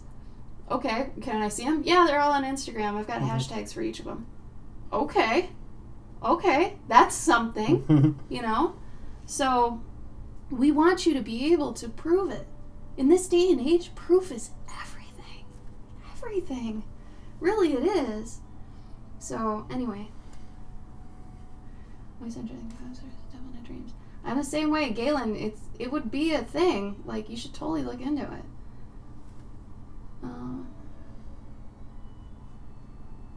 Yeah, Galen, feel free. We're big on art sharing here, okay? And as long as you're not just coming in, doing that, and leaving, we're totally cool with it. Some people do that. Serenity, should I be happy about that, or are you threatening me? I hope you're happy about it. I liked your story. I think it's solid, and I think it has a future. Don't give up. Apparently, David Peterson is streaming right now. Mm-hmm. Yes, Journey June. So, Enigma, were you here when I just put in the what's it called? Oh my god, the link. Enigma, if you just go to journeyjune.com, you'll get a little synopsis at the top. It's a Tumblr. That tells you what it is. So we took the hero's journey and we broke it down into 30 days. For those of you who don't know what the hero's journey is, it is the most basic, famous formula for anything mainstream that's ever been popular ever. That's how I'm going to put it. Star Wars, Lion King, anything by Shakespeare, basically anything just ever. Back to the Future even. I'll go that far. Stuff like that. Zelda. All of these are hero's journeys, okay? It's a well-known, famous formula. What we did is we took the formula and we broke it down into 30 days. So if you end up doing it, by the end you'll have a full story. It's pretty good. And yeah, we'll be doing it next year, so spread the word, man. If anybody wants to sharpen their chops, that's going to be the way to do it. It is not an easy challenge. I'm going to tell you straight up, it is probably the hardest artist monthly challenge that's out there. It absolutely is. Well, this is nice. Yeah, that's really good, man. I like how color. surreal it is, too. Yeah. So how long have you been doing it, Galen?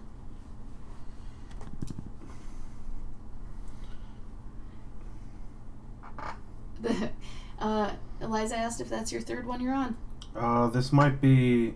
Well, I mean, I inked 2 pages.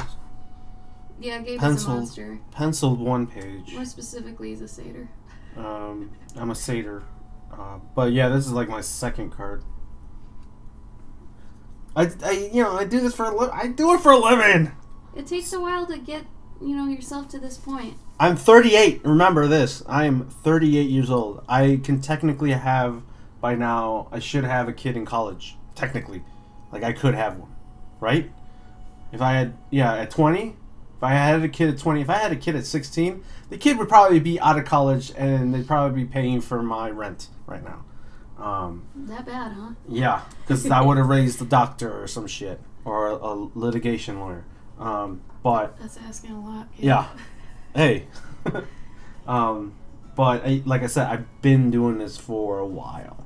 And then professionally, I've been doing it for like 6 years. So, to build on that, if you don't do fan art, you can do what he does. Hmm? He's been using his original, creative muscle non-stop for years. He's never been fed someone else's stuff, right? He's always been making his own characters. And when you do that, it's gonna get stronger. When you brainstorm a lot, when you think of your own ideas, it's gonna get easier. And you're gonna do it faster. And you're gonna make better ideas. It's really good. So don't try to water down your stuff by doing fan art, because it's gonna make you lazy. Because it's already made for you. You know what the thing with...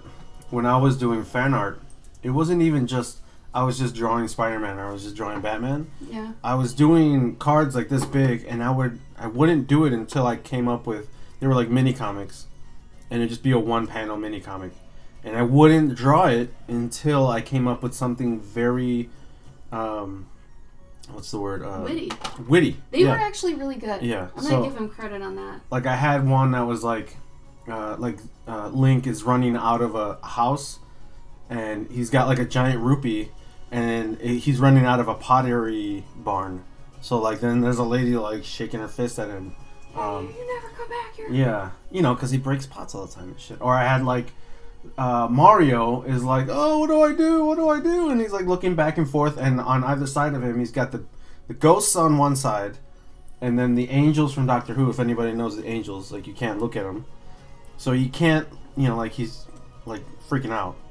But all of them were witty. So I was still trying to use my creativity when I was drawing these things. That still doesn't make it right. But it still doesn't make it right. But even then, I was still trying to be creative. Whereas most people just draw the dude and they're done.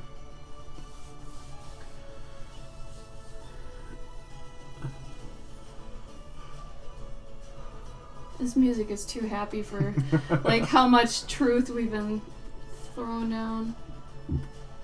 Oh, you were tattooing? Damn, for 13 years? That's nuts. That's our friend Sean. Sean was doing that. Oh, no, yeah, no, I took it as a compliment. Thank you, Eliza. Pot thief. I mean, I'm trying to dispel that like, like I see a lot of like artists that are like really good and they draw something amazing every day, especially right now for Drawtober and Inktober. Every day they're pumping out something brand new and something amazing. And a lot of people are like, oh man, I wish I could draw that good, But but I've only been drawing for like 3 years. Oh, well, homie, of course you can't draw as good as this guy. You know, like, this dude's probably been doing it for 20 years. That's also one of the biggest things I can give any beginning artist or any artist struggling. Do not, and I want you to try your damnedest right now to get out of this habit of comparing yourself to every other artist you see. Remember what I said about original ideas and how everybody is going to have their interpretation of every other thing? Same with this. You're on your own art journey. Maybe you have to help, your family with something, so you can't exactly do, art as fast or as much as other people. That's going to affect your art journey. Or, if you have to go to medical school because you want an actual real job eventually. True story. That's going to be different and affect your journey more than other things. You can't say, oh, I suck because I'm not at that level. The minute you say when you're referring to your art, you're still a novice. Okay? And I know that sounds kind of harsh, but you're not a professional in my eyes until you are able to take your art and separate it from yourself. This piece sucks. That's better than saying, I suck at art. Do you see the difference? So you shouldn't even be saying, like, this piece sucks. Instead, be like, man, I wish I had done this, and this differently. Next time I'll just do another one. I'll do it differently. Be factual. Be as cold and just honest as you can with it, because that's the adult, professional way to go about it. Don't have a tantrum. Don't ever scribble out, rip, burn any of your old drawings or anything. You know why? Because that's technically money. All right? That's time you spent on something. Some of them, yeah, okay, maybe they're trash, but don't get all... This is the equivalent to throwing a controller when you get mad at a game. Okay? Don't do this. It's so immature and childish, and you're better than that. Instead, either put it away, throw it away quietly if it's really bad, but honestly, how bad can it be? And it's still XP towards you being better. Give it some respect. You spent some time on that. I don't care if it's crap. It deserves some respect. Don't rip it up. Don't start it on fire. Don't treat it badly. You had a relationship with that piece of paper. Come on. Come on.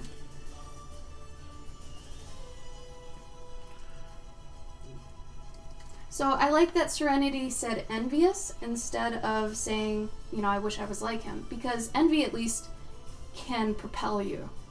You can use that jealousy to actually get better. So you can study him, study what he studied more than that, and figure out how he came to what he is. Yeah, his spot blacks are always insane. Andrew Kmar stuff. Yeah. Get some sleep, Eliza. The guy's kind of mean, though. Oh, that's right, yeah. Yeah, that's the only problem. Yeah, Eliza, go to bed. Hey, Daniel, how you doing, man? Daniel! How you been since AwesomeCon, bro? It's been a while. Did I see you at another con? I think we did. Did we? Florida, maybe? No. Heroes. Was it Heroes? Yeah. Daniel, were you at Heroes? I feel like you were. Or he was telling us he was going to go to Heroes. Heroes, yeah, okay, good. I thought so. How you been since Heroes, bro? Yeah, we didn't get to talk much. Mm-hmm. No, and, don't take my word for it either, Serenity. That was just my personal interaction with him. Always judge someone by your interactions with them. Otherwise, it's not really fair to people. I thought that was Northern Boy. Which one was it? You were gonna buy some. Both of them. Yeah. Actually, Northern Boy is the one that gave away the one I wanted. That's what I was thinking. And Andrew was just kind of mean about it. He's very cold. Mm-hmm. But I don't know what was going on in his life. Maybe something was shitty in his life, and he just replied to one of the thousands of people that follow him differently. Do you guys want me to flip this over to show you where we're at before anybody else leaves? I feel bad I haven't shown it this whole time. Or do you want me to wait? No. Not yet, at least. So that's where I feel like then they can't really do anything. I always say get your own opinion of someone, right?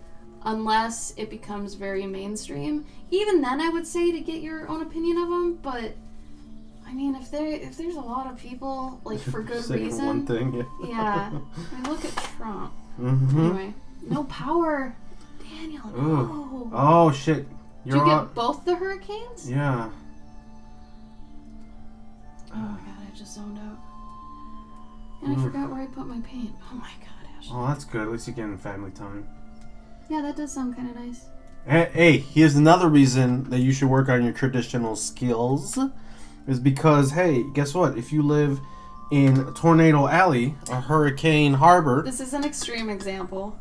Which seems to be happening every goddamn year now. It's ridiculous. Gabe's very in tune with apocalyptic anything. I'm just saying, like, if you live in those areas and you know you're going to have power, start working on... Or you're not going to have power. Start working on traditional skills, because, man...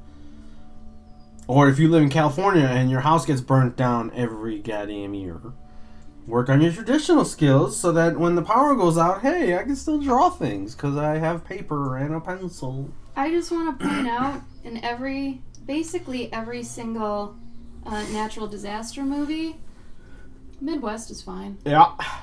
Just Except for saying, day after tomorrow. I'm gonna live. No, they just got snow. That was it. The snow shelf just came down. I took note of that. And I was like, you know what? That'd be okay. No, but it was like, it wasn't just a snow shelf. It was, you froze to death in seconds. Yeah, but I feel like if you knew that was coming, maybe, I don't Then know. I guess you could get the hell out of there, sure. Yeah. But still, yeah, most of them? Yeah. Nothing here. Yeah. We're good. Yeah. Midwest forever.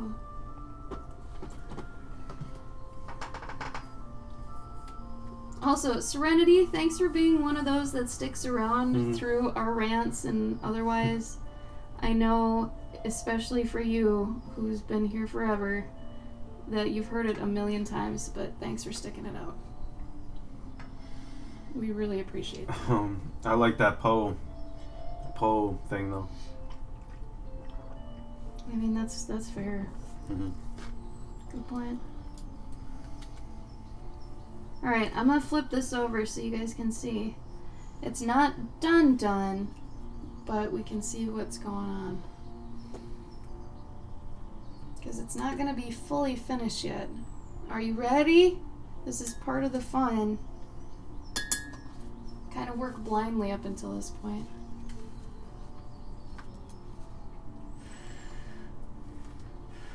Well, thanks, Enigma. They're interesting, but man, do we get heated up. We really do. And some people actually, I'm going to even call this out. Gabe's brother even stopped coming to our streams because he doesn't like conflict. And I understand that, you know, when we're yelling and being upset about stuff, it can be uncomfortable, you know? And that's why I'm thanking you for staying here, because we talk about uncomfortable things sometimes. That people, I mean, it's part of the reason it's still a problem is because people don't look at it and they don't want to look at it. But for those that stay here, thank you. We do get lit. That's why it's funny when sometimes people are like, oh, this is such a nice chill stream. I'm like, oh man, you wait. Oh yeah, just wait. Give me a second. There's a button once it's tripped. Wait for the right person to come in. Thank you, Serenity. We're being passionate, not aggressive. Aren't the ears comfy? It's nice because I feel like it's keeping me warm. To some degree. Yeah. Okay, ready? This almost looks like it's cel shaded from a movie. Oh, I forgot the arm. Oh no. An entire arm. So that's why you do this. Okay. So now I can see this is still not done. These are too dark, but honestly, I have to fix that on this side now. But at least my gradient experiment worked. So that's good. Oh yeah? Yeah. And I have to learn to change my brush. Why? Because there are certain areas that you can tell my brush was too big. Oh. And I have one of my worst habits with painting is I don't want to switch my brush. Right on. Thank you, Mage. Thank you. Oh, it reminds me of old Winnie the Pooh illustrations. Nope. Thank you, Enigma. Oh, see, so there's the way to say it. It reminds me of old blah blah blah illustrations. Not this actually, reminds me of Pooh. I actually used to get really upset when people said, this reminds me of blah, when it's an original idea. I've since been better about it, but as of someone who's attempting to do original things, when someone says reminds me of, sometimes like you hit the wrong artist, they're gonna blow up. But I still appreciate that, you know, especially now. I've come to terms, obviously people are gonna say that a lot, and I think that's nice. So, but at the same time, it can be on the wrong day a little unnerving, but you can't avoid it, especially if you go to conventions. People say that shit all the time. Reminds me of this. Like I said, Harry Potter, because of my owl. It's an owl, you guys. Do you say that about every owl? Like, what? Well, it's got books. Okay. Doesn't mean it's a Harry Potter owl. What the hell? It's the weirdest thing. But thank you, Enigma. I'm glad you like it. So yeah, I missed this entire arm here. So I'll just go in and put that in there. And then there are these little ones I've done here. I might have to do that on the other side. Actually, I might just make them brown to make it easy. Yeah, I'll just color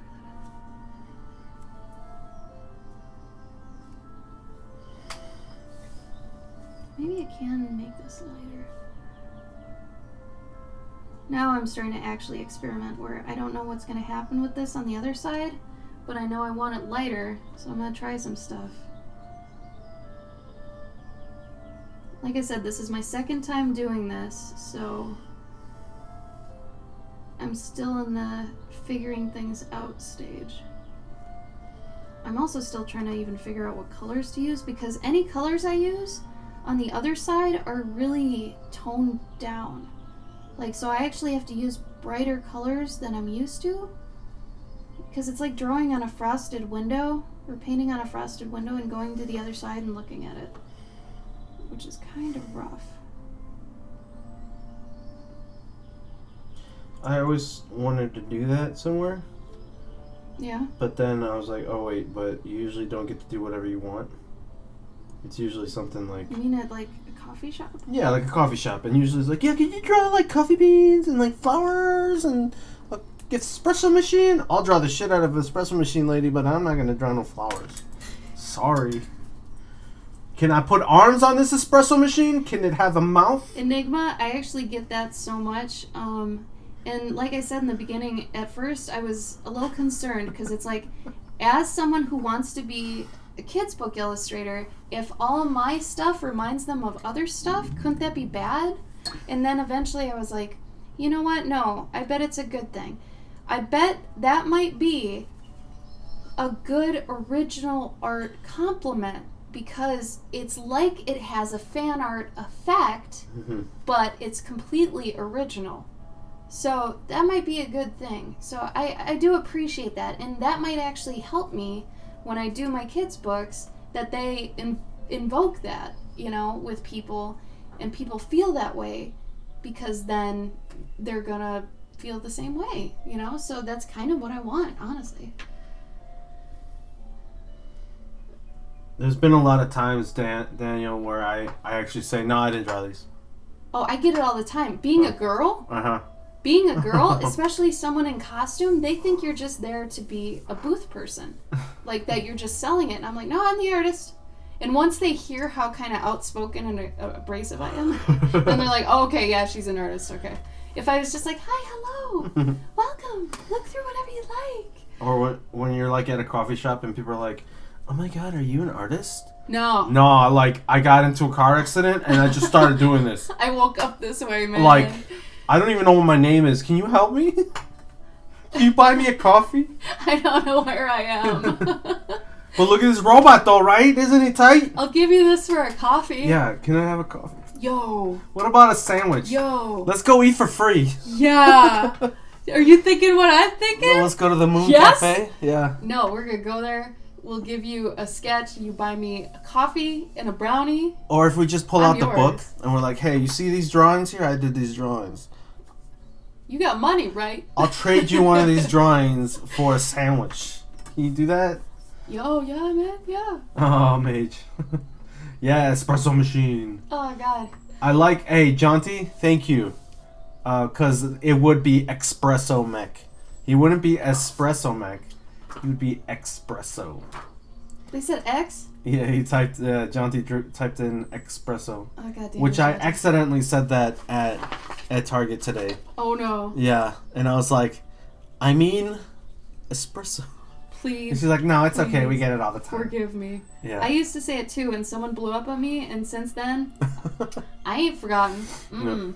I know better now. Because I just got like 3 shots of espresso in a milk? cup. No, just in a cup. So I could throw it into my milkshake. Is that what it My was? protein shake! What? Yeah. That's what I did. Seems to work. I'm still thugging it. I did have coffee. I was going to say, I didn't have coffee today. No. I had coffee. Oh, you did have coffee. It was alright. It was alright. Serenity said, you know, when I was a kid, I almost want to say it in like a German accent. When I was a kid, I was drawing some kind of trick drawings. Okay. I painted certain areas on one side of the paper and the other parts on the back, and you could only see the entire painting when you held the paper against the sunlight. See? That's awesome. You know what? You could sell those. That is sellable. That's Yeah. so those sort of quippy ideas, and Gabe and I actually get that kind of stuff a lot where it's like, oh, what if I did this like this? And I actually wanted to start selling little mini comics with certain prints, you know? And honestly, those are all the kind of engineering ideas that will like make you different and stand out. So if you were starting to do Con Serenity, if you made like 6 of those, you'd be that guy. I doubt anyone else would be doing that, so you'd be the one. And when people got home, they'd be like, oh my god, you have to go to this website. This girl makes these awesome things where like the one side there's a thing if you want that, or the other side there's a thing if you want that. But if you hold them both up, or you put a light behind it and you have a light box, oh my god, it's a whole different thing. Like, you could be that. That could be your thing. I think everybody was. And then they got into the world, and then the world ruined us. Except me and Gabe were too mad to not do what we want. Okay. This is so soft. I think what I like about this paper is how soft stuff is. But what kind of drives me crazy is I want to color more of it, but I can't. Why? Because you really only get one shot at it. I mean, you Oh, don't. You no. could paint over it. Oh no, Did you something smear? wasn't dry. Yeah. Oh no. Okay, so the nice thing about gouache and why I'm glad this isn't acrylic right now, I can do this.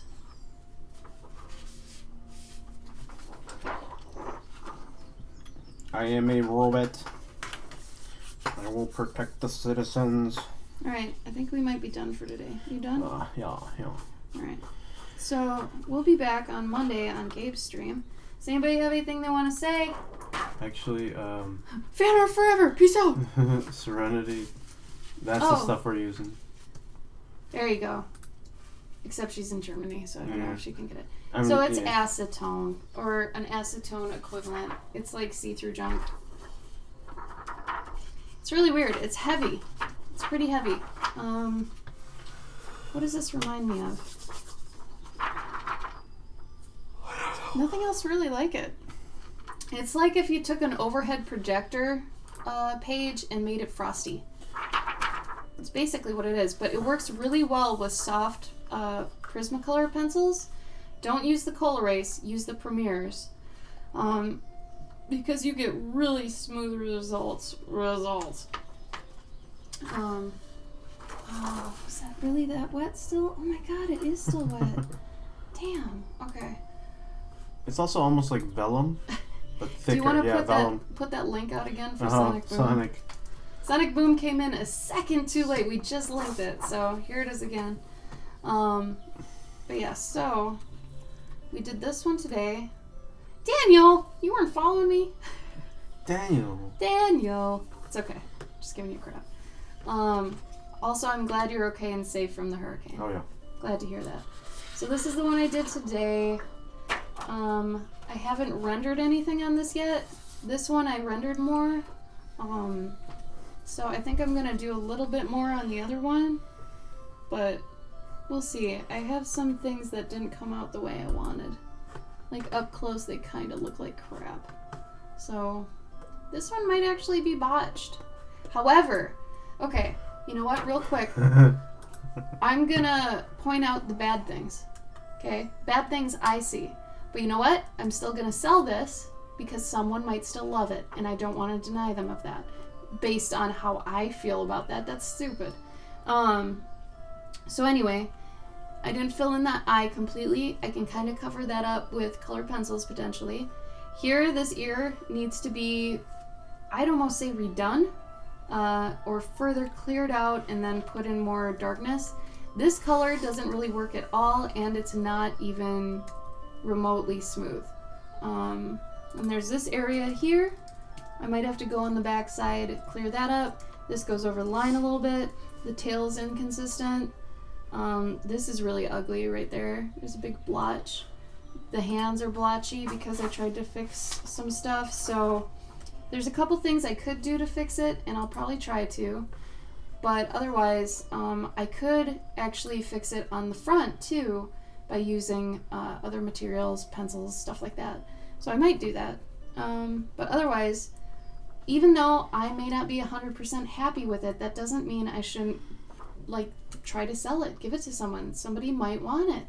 And sometimes, even if you point out those things, which you never should, because if they don't see the imperfections, it's like loving someone, okay?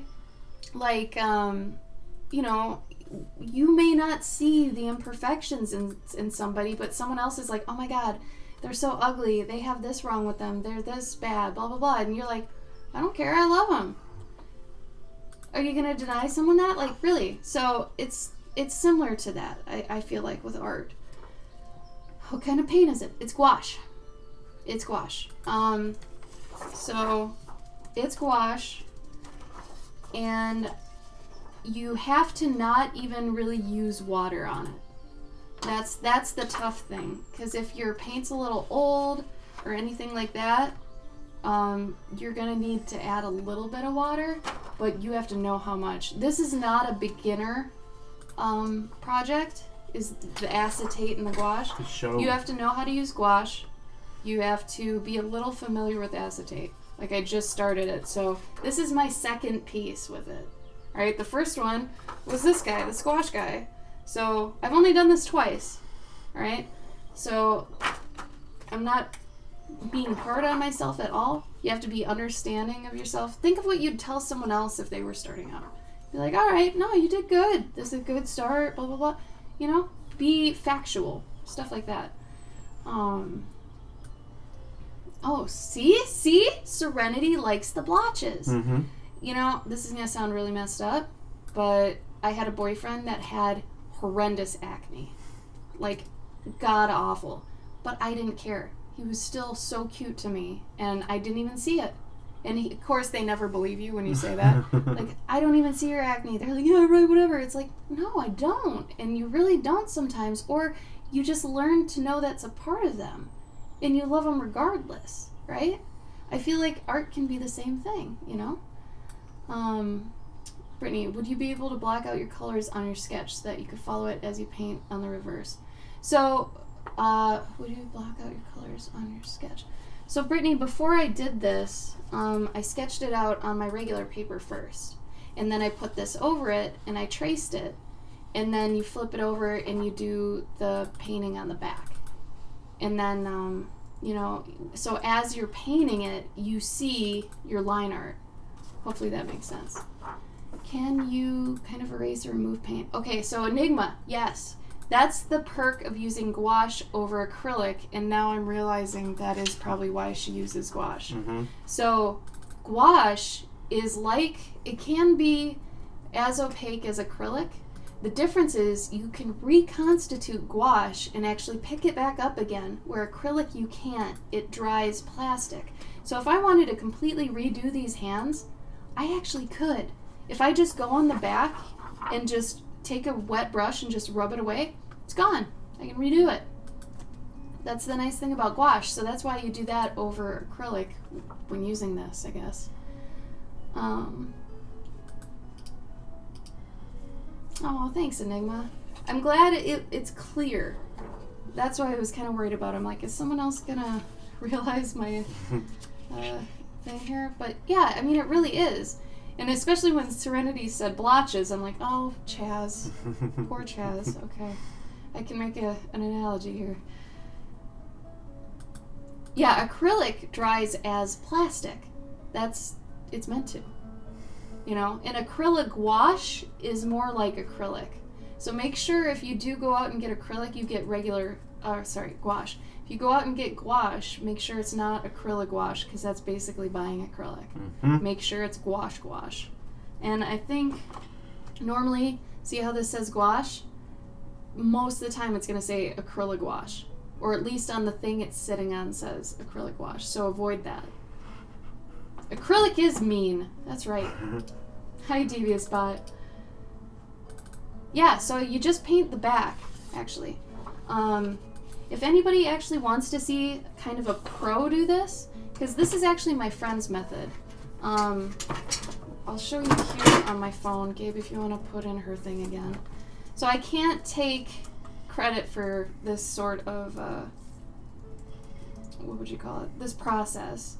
So my friend, Nikki, she's Royal Ghost March. Well, she's got 23K followers now. Oh. She actually figured out this method.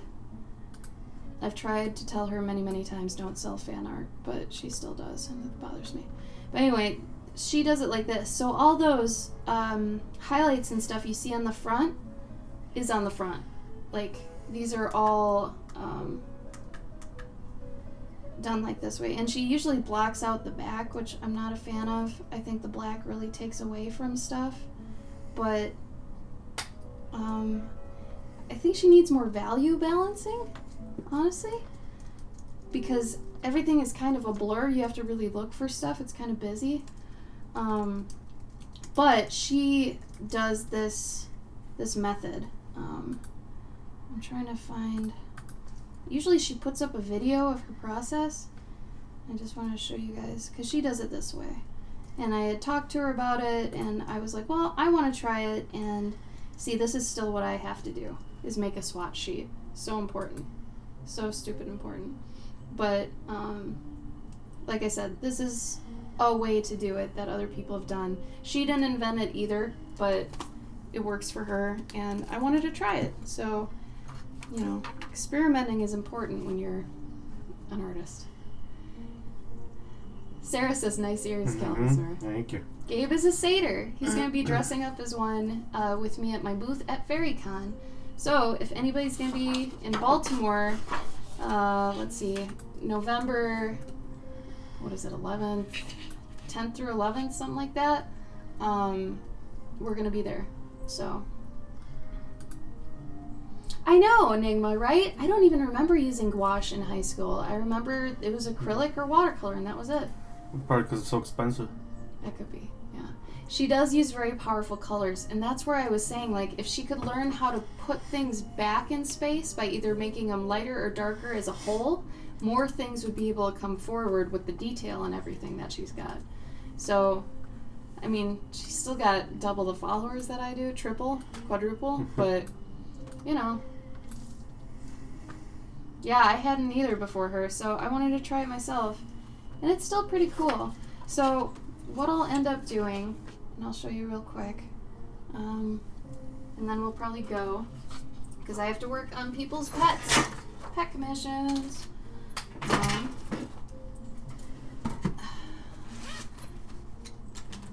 It is a little busy. Yeah, I agree. So I'll probably take like. I usually don't like to do this with the white and stuff, but so like here, this is too close together to me in terms of like the value. So I would actually do this, where you white it out, and this is what I feel like she should do. Just take a giant block and maybe white out a certain area. That helps push it back into space, you know? Instead of having all the colors at 100,000,000%, you take it and you push it back a little bit. Gabe looks like he's done with the world for today. He might have just been reading. Yeah, no, I was reading some stuff. Sorry. Gabe has like resting bitch face when he reads. It's kind of funny. So a lot of this I can fix just by, you know, doing some either paint or, you know, some colored pencil on top. I'm fried. I don't know why. Our fridge, like when it's done working, it's like, ugh. It drops everything. Oh. It's like it comes through the door of the house and drops all its luggage and face plants. I'm done. It's so hard keeping everything cool. Oh, I'm done. jeez. What do you guys got in here? Like lava? Shit. Did you say the white jelly roll didn't work? Yeah, no, it takes forever. I mean, you could use the brush pen if you want. This one actually stays on there. Does it really? Yeah.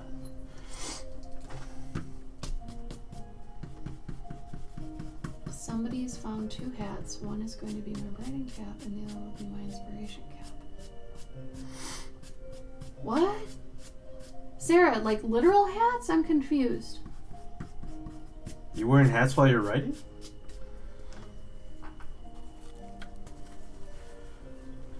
I'm so sorry. I don't understand.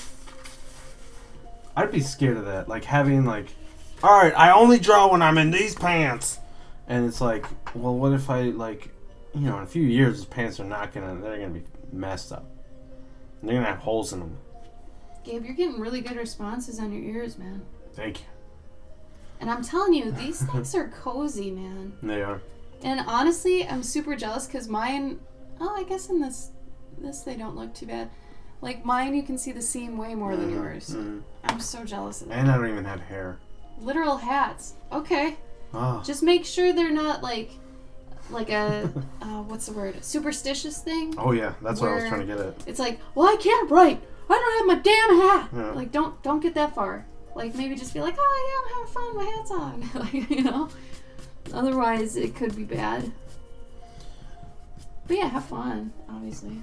I used to have a pencil like that. Like when I was in high school, I was like, I'm only gonna draw with this pencil because it's an amazing pencil. It's the best one. And then I lost that damn pencil, and I'm like, I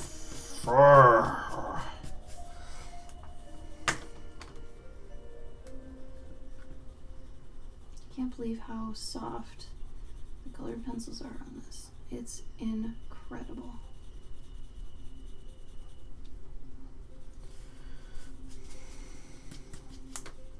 It's funny, the weekends for us are usually the hardest working we are all week. So like tomorrow, I have to hit everything super hard. Mm-hmm. Like stupid, super hard.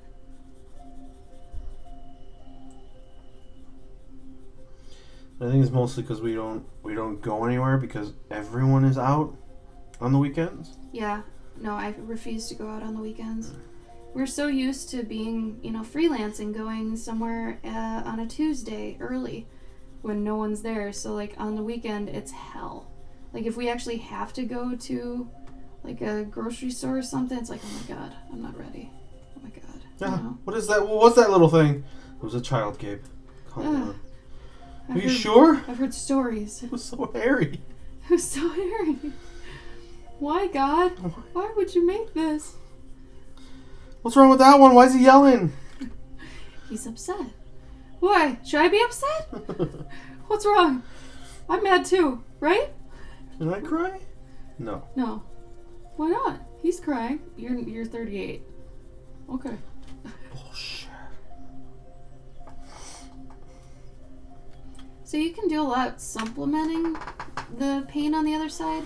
Like, I really think that is honestly mainly just for flats. So if you do, like, want to render it out, you're going to mainly do it on the front.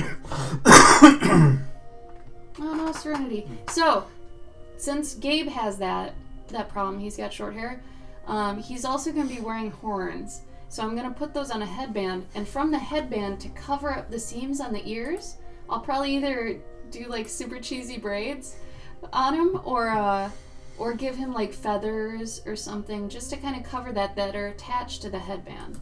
So, because I'm kind of a stickler about that too, I don't like people seeing the seams. I think it's tacky. So, you know, you can do stuff like that, like use, you know, clip-in braids, or beads, or feathers, stuff like that.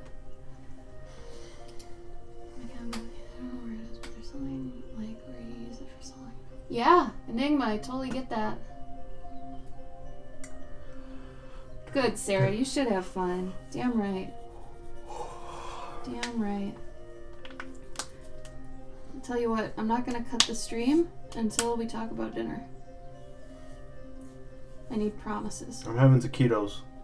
Wait, you have taquitos? I bought them, remember? No. You want some taquitos? What kind? They're vegetarian, vegan, chicken, I think. I don't know. Let me go check. We have enchiladas too, don't we? I mean, we have this I had tostadas for breakfast, so I guess I'm already on this train. I mean... Corn tortilla taquitos, vegan beef style. Plant-based, non-dairy, non-trans fat, no cholesterol. They don't exist! They don't exist. Gluten-free. Hey! 8 large taquitos. Or flautas. Flautas! Yeah, I mean, they're pretty big. I mean... I thought taquitos are supposed to be teeny. No, what? Teeny. Taquito. No, I know, but they're like, they're like a tortilla.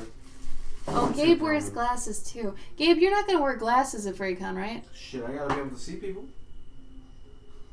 No, I guess not. No, cause you're nearsighted. I can't see people far away.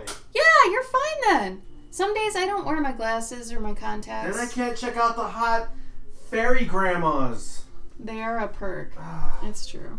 They're my favorite. The big caboose. Yeah, they got Rumpelstiltskin. It's like, Rump a dump. Ugh. Ugh. So wait, they're what flavor? They're beef, but it's like, I mean, it's like they put, they're gluten free. It says, but it's like they put crumbles in there. Also, this shit, best shit on earth, right here. They're pretty good. Not really on earth. Okay. Does anybody have any more questions or final thoughts or anything? I know we got crazy for the fan art talk, but it's for the best. You're better because of it. I promise. Spread the website. Put it on your Facebook. Shake people up. Oh. All I spend is food and sex. You know what, Sarah? If that makes you happy, who cares? Yep. Do what makes you happy.